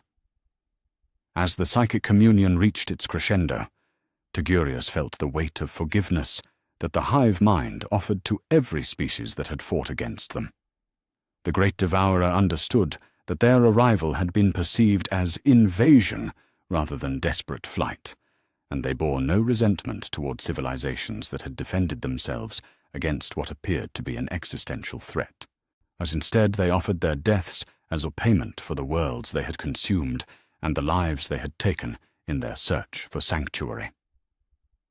The movement of the hive fleets began within solar hours of the communion's conclusion, as bioships across dozens of star systems turned from their feeding grounds and assault patterns to begin the long journey toward Sol. The sight of Tyranid vessels abandoning their conquests to converge on humanity's birthworld created tactical situations that no Imperial strategist had ever contemplated. The galaxy's apex predator was voluntarily placing itself within reach of Terra's orbital defenses, not for conquest, but for extinction. Captain Korath of the strike cruiser, Righteous Fury, watched through armored viewing ports as massive hive ships moved past his patrol route with the solemn dignity of beings attending their own funeral. The biovessels showed no signs of their usual aggressive postures, their weapon systems retracted, and their escort swarms maintaining formations that spoke of reverence rather than predatory intent. These were not the ravenous creatures that had terrorized the galaxy for centuries, but pilgrims seeking redemption through sacrifice. On Macraga, Brother Captain Sicarius stood beside Tyranid warriors who had fought alongside his forces during the recent battles, their alien consciousness translated through neural interfaces that had become bridges between former enemies. The conversations that passed between Space Marine and Xenos carried emotional weight that defied the ancient hatreds that had once defined their relationship. These beings had become comrades in arms, united by shared sacrifice against an enemy that threatened the very concept of free will. The emotional farewells that took place across Alliance-controlled worlds challenged every assumption about the nature of honor and loyalty in the 41st millennium. Imperial guardsmen who had fought beside Tyranid bioforms found themselves offering benedictions to creatures they had once considered nothing more than mindless ending machines. The discovery that their enemies possessed not just intelligence, but capacity for selfless sacrifice had transformed ancient enmities into something resembling friendship. Defarcia Eldred Ulthran participated in ceremonies that drew upon both Eldar death song traditions and the hive mind's own funeral rites, creating hybrid rituals that honored the sacrifice of beings who had chosen extinction to preserve the freedom of former enemies. The ancient Farseer's prophetic visions showed him glimpses of the gratitude that future generations would feel toward species they would never meet, consciousness preserved by the willing deaths of alien minds. The Silent King's Necrodermis legions maintained honor guards for departing Tyranid bioforms, their mechanical precision serving as silent tribute to organic beings who had chosen mortality over enslavement. The gesture carried profound significance for entities that had once surrendered their own souls to achieve immortality, recognizing in the Tyranid sacrifice something their own species had lost in their transformation into living metal.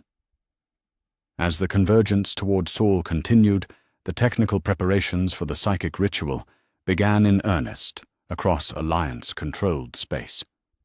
Magos biologist Belisarius Karl worked alongside Eldar Bonesingers and hive mind biotechnicians to construct focusing arrays that would channel the Great Devourer's death scream into a barrier capable of spanning the galaxy's circumference. The hybrid technology that emerged from their collaboration violated every principle of orthodox Imperial doctrine, yet represented the pinnacle of cooperative achievement between species that had never before shared knowledge. The psychic resonance chambers that rose from Terra's surface like crystalline mountains served as focal points for energies that would dwarf the Emperor's own psychic might. Each installation required the combined expertise of human psychers, Eldar seers, and Tyranid synapse creatures working in perfect harmony to create conduits capable of channeling the death energies of an entire species without destroying the worlds they sought to protect.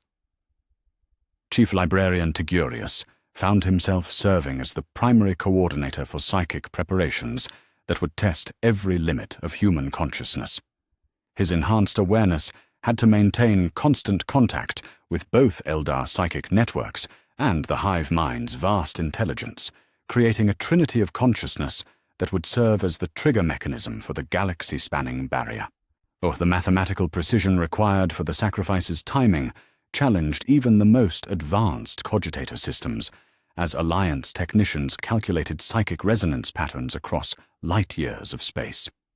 The hive mind's death would need to occur in perfect synchronization across every bioship and organism, creating a wave of psychic energy that would propagate through the warp at faster-than-light speeds to establish the barrier before the Nethermind could react to prevent its completion.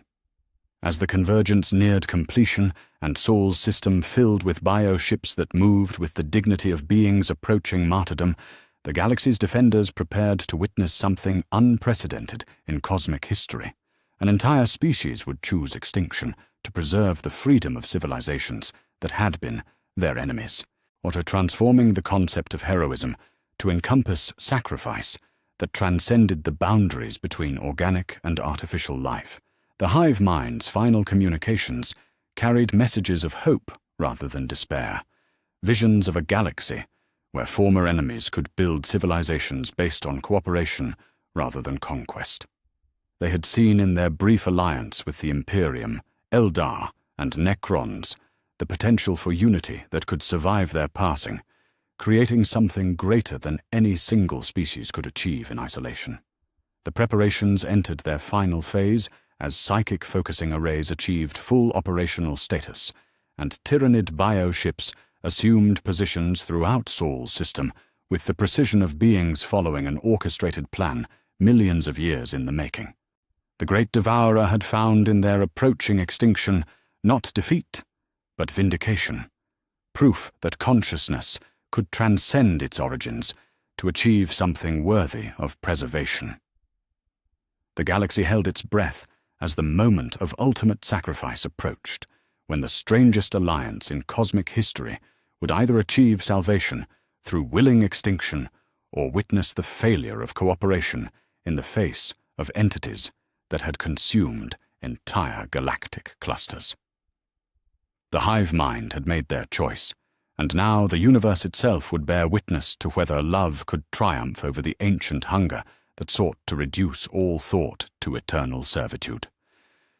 In the cold reaches of Sol's outer system, where bioships gathered like mourners attending a cosmic funeral, of the greatest predator in galactic history prepared to become its greatest hero through an act of sacrifice that would redefine the very meaning of consciousness in an age where freedom itself hung in the balance between extinction and eternal enslavement.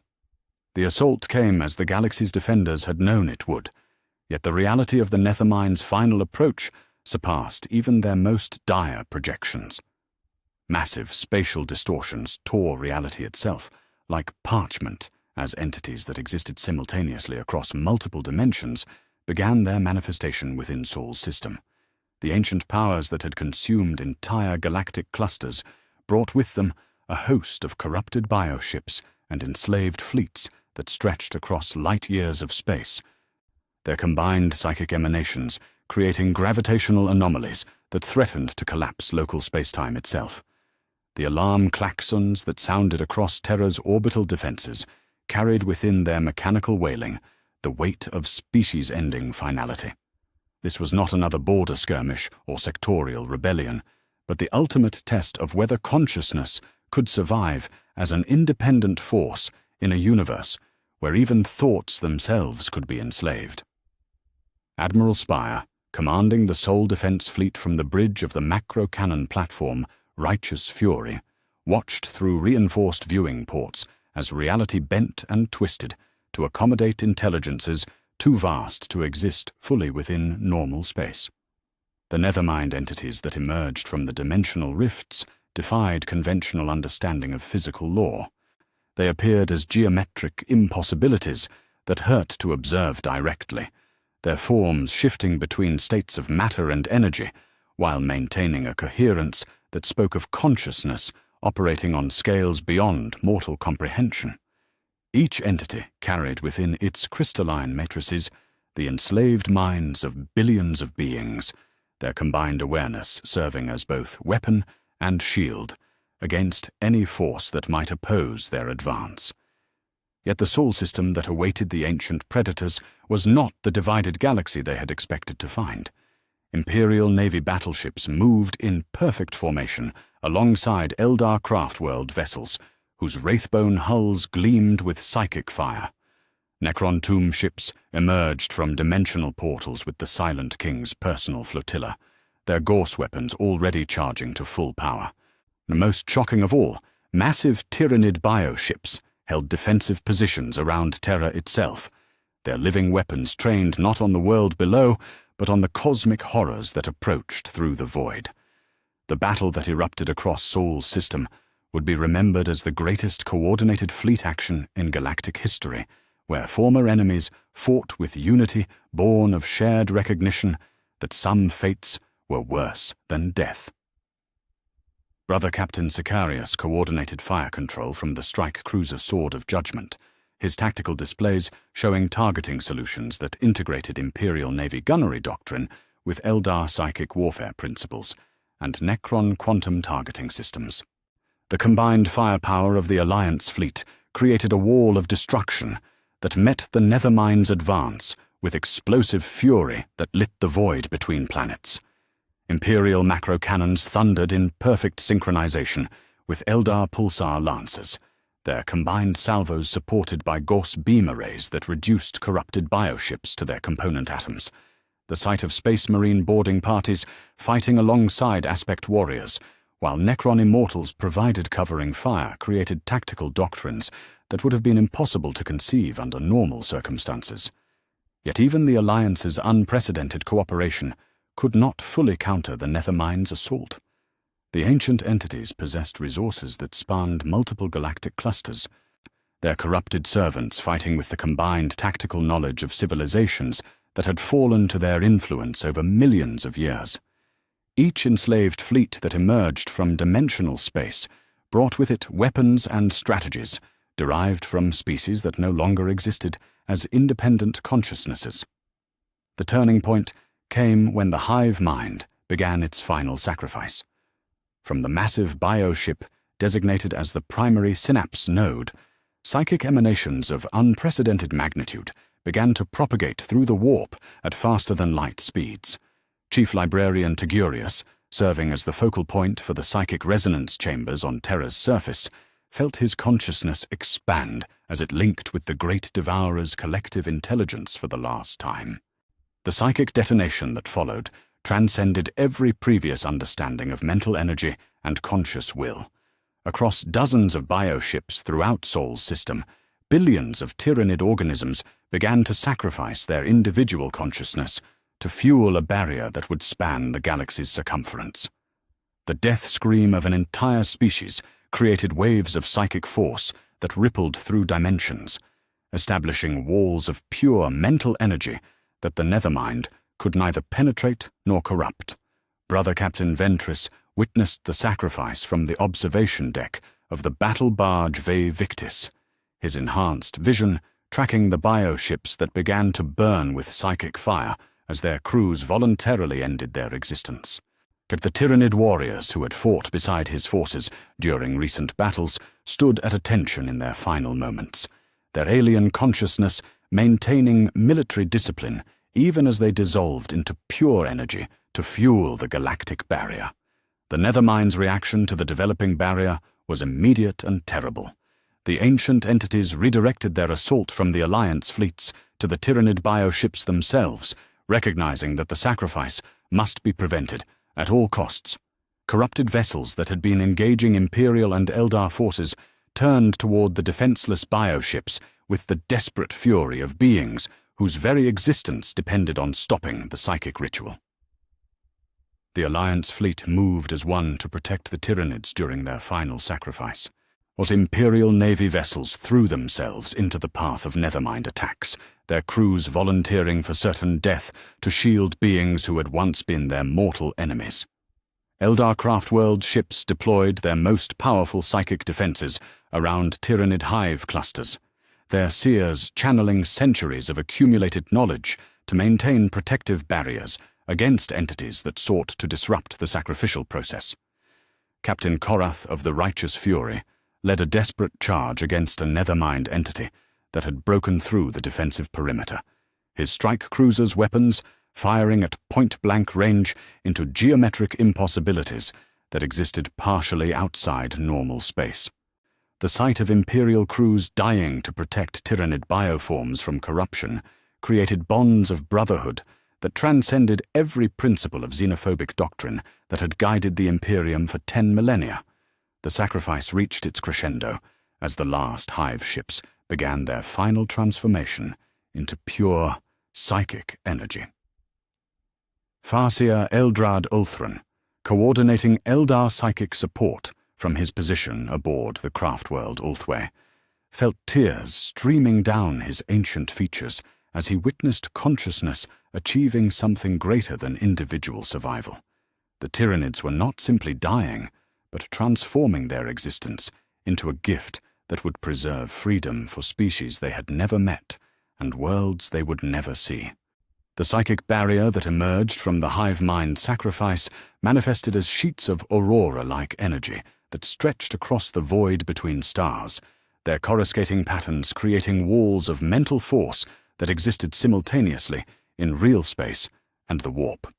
The Nethermind entities that touched the barrier recoiled as though burned, their parasitic consciousness unable to penetrate defenses created from the willing sacrifice of an entire species.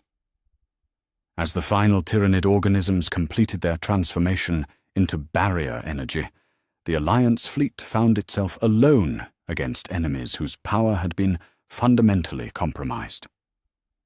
The Nethermind entities, cut off from the enslaved minds that served as their primary source of sustenance, began to retreat toward dimensional rifts that would carry them back to the spaces between galaxies, Their ancient intelligence recognized that this galaxy had become inedible, protected by barriers that would take millions of years to erode. The Silent King's Necrodermis legions provided covering fire for the retreating Alliance fleets as Sol's system began to stabilize in the aftermath of the cosmic ritual. The Necron Overlord's mechanical voice resonated across all communication channels as he delivered what might have been the first eulogy ever spoken for a Xenos species by one of their ancient enemies. The Tyranids had achieved in death what his own people had lost in their transformation into living metal, the capacity for selfless sacrifice that elevated consciousness beyond mere survival. Magos Biologist Belisarius Cowell processed incoming data streams that confirmed the barrier's effectiveness across the galaxy's rim. The psychic walls created by the hive mind sacrifice would prevent any nethermind entity from approaching the Milky Way for geological ages, their ancient hunger finally frustrated by prey that had chosen cooperation over conquest.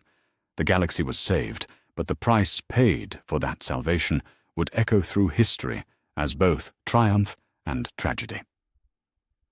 In the silence that followed the battle's conclusion, as rescue ships searched for survivors among the debris of 1,000 conflicts, the Alliance representatives gathered to witness something unprecedented in cosmic history. Where the primary synapse node had once floated, only empty space remained, marked by patterns of energy that would serve as an eternal monument to beings who had died to preserve the freedom of former enemies.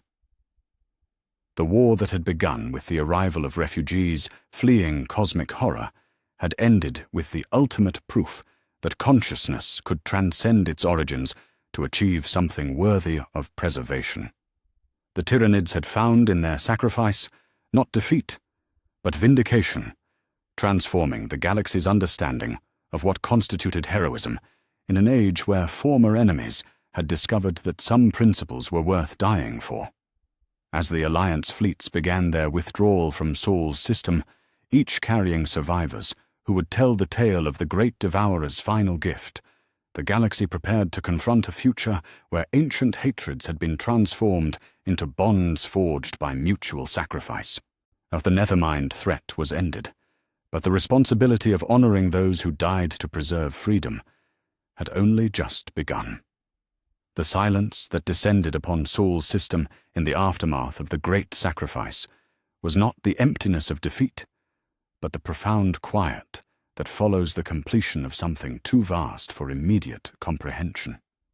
Where once the void had echoed with the thunder of macro-cannons and the psychic screams of dying bioships, now only the gentle whisper of solar wind moved between planets that bore witness to the transformation of galactic civilization itself. The nethermind entities that had sought to enslave the Milky Way's consciousness found themselves pressed against barriers that defied every principle of their ancient understanding. The psychic walls created by the hive mind sacrifice manifested as aurora-like sheets of energy that stretched across the void between stars, their coruscating patterns creating defenses that existed simultaneously in real space and the dimensional spaces where thought itself took physical form. Admiral Spire, commanding the battered remnants of the Sol Defense Fleet, watched through reinforced viewing ports as the last nethermind entity attempted to penetrate the galactic barrier. The ancient intelligence that had consumed entire galactic clusters struck the psychic wall with force that bent local space-time, yet the barriers held with the unyielding strength of consciousness freely given in service to something greater than individual survival. Yet the retreat that followed was not the tactical withdrawal of a defeated military force, but the cosmic acknowledgement of entities that had encountered something beyond their ability to corrupt or consume. The dimensional rifts that had brought the nethermind to the galaxy's doorstep began to collapse as the ancient predators turned their attention toward hunting grounds that remained unprotected by the willing sacrifice of entire species. Brother Captain Sicarius stood among the debris of the greatest fleet action in galactic history, his enhanced vision tracking the empty hulks that drifted through Sol's system like monuments to heroism that transcended every boundary between organic and artificial life. The Tyranid bioships that had once carried billions of organisms in their living chambers now floated as silent testimonies to sacrifice that had redefined the galaxy's understanding of what constituted honor in an age of necessary cooperation. The sight of massive hive ships reduced to empty shells, yet maintaining the graceful curves that had once housed the Great Devourer's collective intelligence, created emotions for which the Codex Astartes contained no guidance. These vessels had brought terror to countless worlds across the galaxy's history, yet their final purpose had been the preservation of freedom for species that had been their enemies. The contradiction challenged every assumption about the nature of loyalty and duty that had guided imperial doctrine for 10 millennia.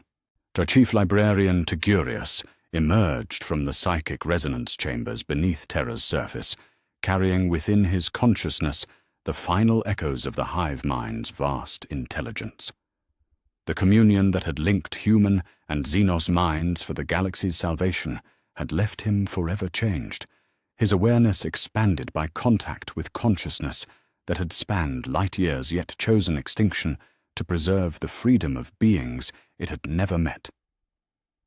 The memorial services that began across Alliance-controlled worlds created precedents that would reshape galactic civilization for millennia to come.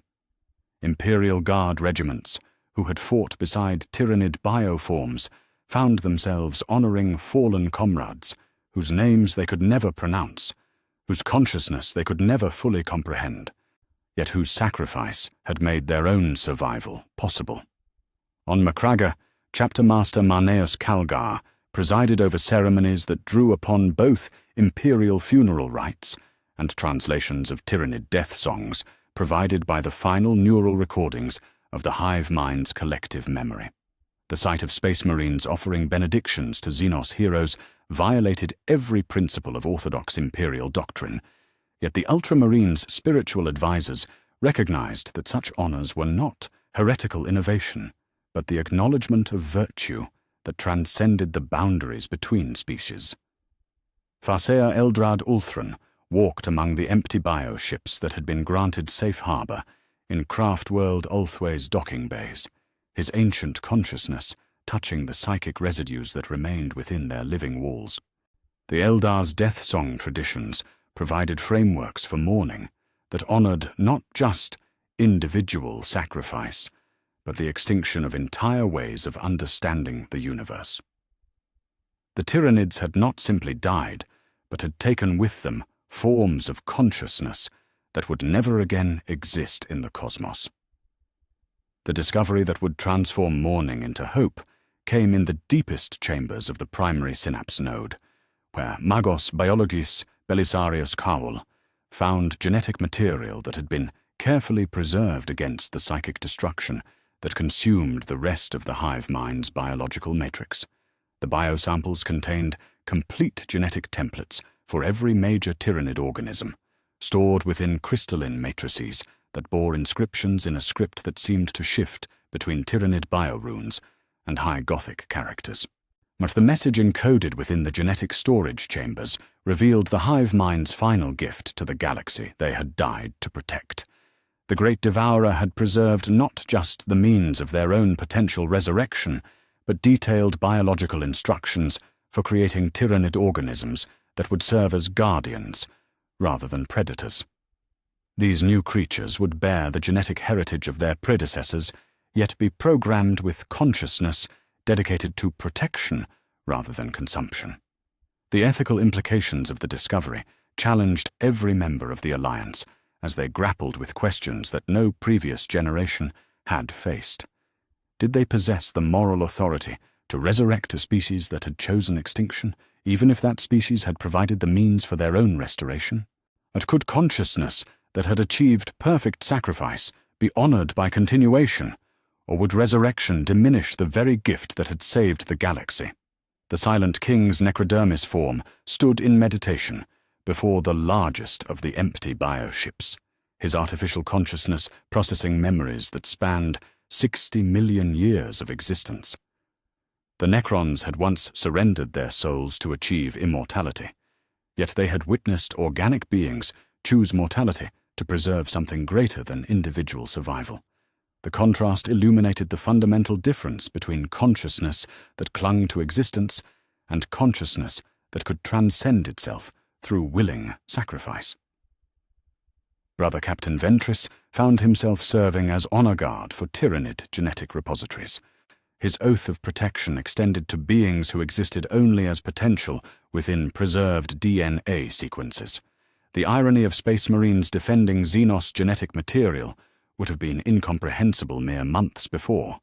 Yet the bonds forged through shared sacrifice had created loyalties that transcended the ancient hatred that had once defined relationships between species. The first of the memorial constructions began on Terra itself, where the Emperor's most sacred domains were opened to house monuments, honoring Xenos heroes. The sight of Tyranid bioship components incorporated into Imperial architecture violated every principle of xenophobic doctrine, but yet even the most orthodox members of the ecclesiarchy recognized that such honors served not heretical purposes, but the acknowledgement of sacrifice that had preserved the very concept of faith itself. The weeks that followed the Great Sacrifice brought revelations that challenged every assumption about the nature of consciousness and the boundaries between individual will and collective purpose. Imperial scholars working alongside Eldar bone singers and fragments of hive mind biotechnology discovered principles of psychic architecture that could be applied to the creation of new forms of cooperation between species that had once been mortal enemies. Captain Korath of the Righteous Fury led expeditions to recover Tyranid bioships that drifted throughout Saul's system, let each vessel serving as both monument and treasure trove of biological knowledge that could reshape galactic understanding of life itself.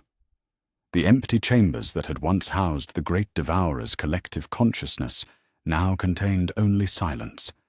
Yet that silence carried within it the weight of sacrifice that had elevated mere survival into something approaching the divine. The alliance that had emerged from the shadow of cosmic horror found itself transformed by victory into something greater than any of its component civilizations could have achieved in isolation. The cooperation forced by necessity had revealed possibilities for unity that transcended the ancient divisions that had once seemed insurmountable. The galaxy had been saved not by the triumph of any single species, but by the recognition that consciousness itself deserved protection, regardless of the form it took. As the first anniversary of the Great Sacrifice approached, the galaxy's defenders prepared to confront a future where former enemies had become permanent allies, bound by bonds forged in the crucible of mutual dependence. The Tyranids had given their existence to preserve freedom for beings they had never met, creating obligations that would reshape galactic civilization for eons to come. The empty bioships that drifted through space as monuments to heroism served as constant reminders that sacrifice could transcend every boundary between organic and artificial life, between individual will and collective purpose. The galaxy had learned that consciousness could achieve something greater than mere survival, transforming the very concept of heroism to encompass beings who chose extinction to preserve the freedom of former enemies. In the silence that followed the completion of the galactic barrier, the defenders of free will faced a responsibility that would define the moral foundations of their civilization. They had been saved by the willing death of an entire species, creating debts of honor that could never be fully repaid, yet must never be forgotten. The future would be built upon the foundation of sacrifice that had elevated former enemies into heroes whose memory would guide galactic civilization toward forms of cooperation that had once been impossible to conceive. Was the galaxy that emerged from the shadow of the Nethermind threat bore little resemblance to the divided cosmos that had greeted Hive Fleet Leviathan's arrival mere months before. Across 10,000 worlds, memorial services were conducted in languages that spanned the spectrum from High Gothic to the clicking dialects of minor Xenos species, all united in honoring beings whose sacrifice had transcended every boundary that had once seemed insurmountable between organic and artificial consciousness. On Cadia, where the fortress world's scarred surface bore witness to the Alliance's desperate stand against cosmic horror, Cardinal Militant Dolan presided over ceremonies that would have been denounced as heretical madness by any Orthodox member of the ecclesiarchy. Yet the sight of imperial clergy offering benedictions to empty Tyranid bioships created precedents that challenged the very foundations of xenophobic doctrine that had guided the Imperium for 10 millennia. The theological implications of honoring Xenos heroes rippled through imperial space like seismic tremors, forcing even the Emperor's most zealous followers to confront questions that no previous generation had faced. If the God Emperor's divine plan encompassed the salvation of humanity through alien sacrifice, then the boundaries between sacred and Xenos required redefinition that challenged 10,000 years of orthodox teaching. Brother Chaplain Orton Cassius of the Ultramarines found himself crafting litanies that honored not just human martyrs, but beings whose consciousness had spanned light years, yet chose extinction to preserve the freedom of former enemies. The prayers that emerged from his meditations drew upon both imperial funeral rites and fragments of Tyranid death songs, creating hybrid liturgies that violated every principle of doctrinal purity, yet captured something essential about the nature of sacrifice that transcended species boundaries. The permanent alliance that crystallized in the months following the Great Sacrifice bore the formal designation of the Galactic Consciousness Preservation Compact, yet its true strength lay not in treaties or formal agreements, but in bonds forged through shared recognition that some fates were worse than death itself. The cooperation that had emerged from necessity evolved into partnership based on mutual understanding that consciousness deserved protection regardless of the form it took. Farseer Eldrad Ulthran walked the crystal paths of Craftworld Ulthwé alongside Chief Librarian Tigurius, their combined wisdom guiding the development of psychic architectures that would prevent any future repetition of the Nethermind threat. The sight of Eldar and human psychers working in perfect harmony created techniques for mental defense that neither species could have achieved in isolation, their complementary approaches to consciousness revealing possibilities that had remained hidden for millennia. The Silent King's Necrodermis legions established permanent garrisons on worlds throughout the galaxy, their artificial consciousness serving as bulwarks against any entity that might seek to exploit the psychic emanations of organic life. The Necron Overlord's own words, carved into monuments that rose from the surfaces of 100 worlds, declared that consciousness freely chosen was sacred regardless of whether it emerged from flesh or metal, organic evolution, or technological synthesis. The bioships that had once carried the Great Devourer's vast intelligence were transformed into living monuments that served purposes their original creators could never have imagined. Their empty chambers became gardens, where hybrid biotechnology nurtured new forms of life that combined the best aspects of imperial agricultural science, or Eldar psychic cultivation, and Tyranid biological engineering. The sight of food crops growing within hive ship hulls created symbols of hope that transcended the ancient divisions between natural and artificial, sacred and Xenos. Captain Uriel Ventris led expeditions to worlds that had been consumed by Tyranid-feeding fleets, where the Alliance's hybrid biotechnology began the process of restoration that would transform barren rock into thriving ecosystems within decades rather than millennia. The genetic templates preserved by the hive mind's final gift provided blueprints for organisms that could terraform dead worlds with efficiency that surpassed even the most advanced imperial techniques. The first successful resurrection of Tyranid organisms came not through clone vat synthesis, but through careful cultivation of genetic material within bioship nurseries that had been modified to create guardians rather than predators.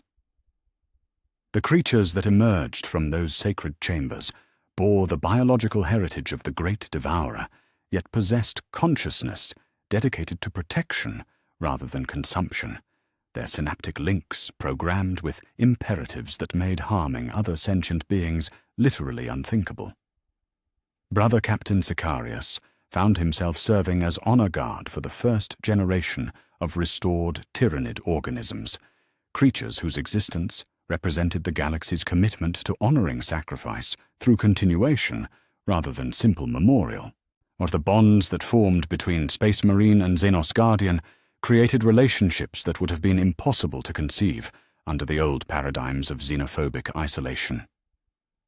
The memorial ceremonies that marked the first anniversary of the Great Sacrifice drew representatives from every major faction in the galaxy, their combined presence in the Cathedral of Hera creating gatherings that symbolized the transformation of ancient enmity into enduring alliance.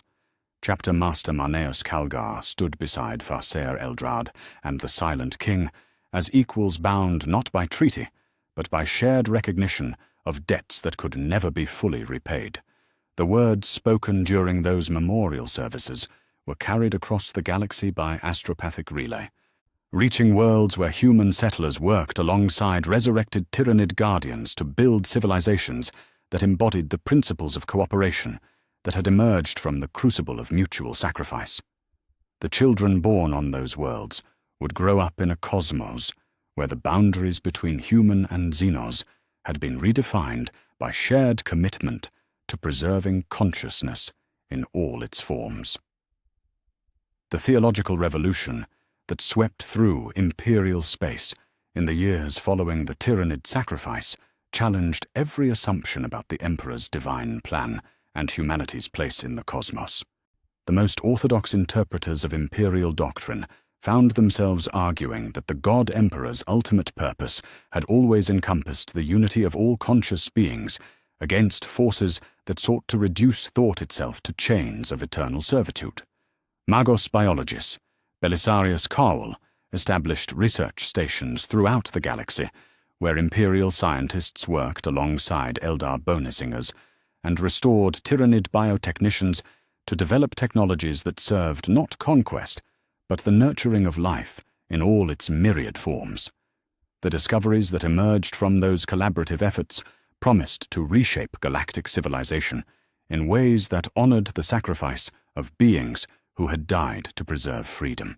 The hybrid biotechnology that grew from those research stations began to appear on worlds throughout the galaxy, transforming barren landscapes into gardens that combined the efficiency of Tyranid biological engineering with the aesthetic sensibilities of Eldar cultivation and the practical needs of human civilization. The sight of cities where living architecture grew alongside traditional construction created symbols of the new era that had emerged from the ashes of ancient hatred. The first diplomatic missions to minor Xenos species carried messages of inclusion rather than conquest, offering alliance to civilizations that had hidden in the galaxy's remote corners to avoid the attention of humanity's expanding domain.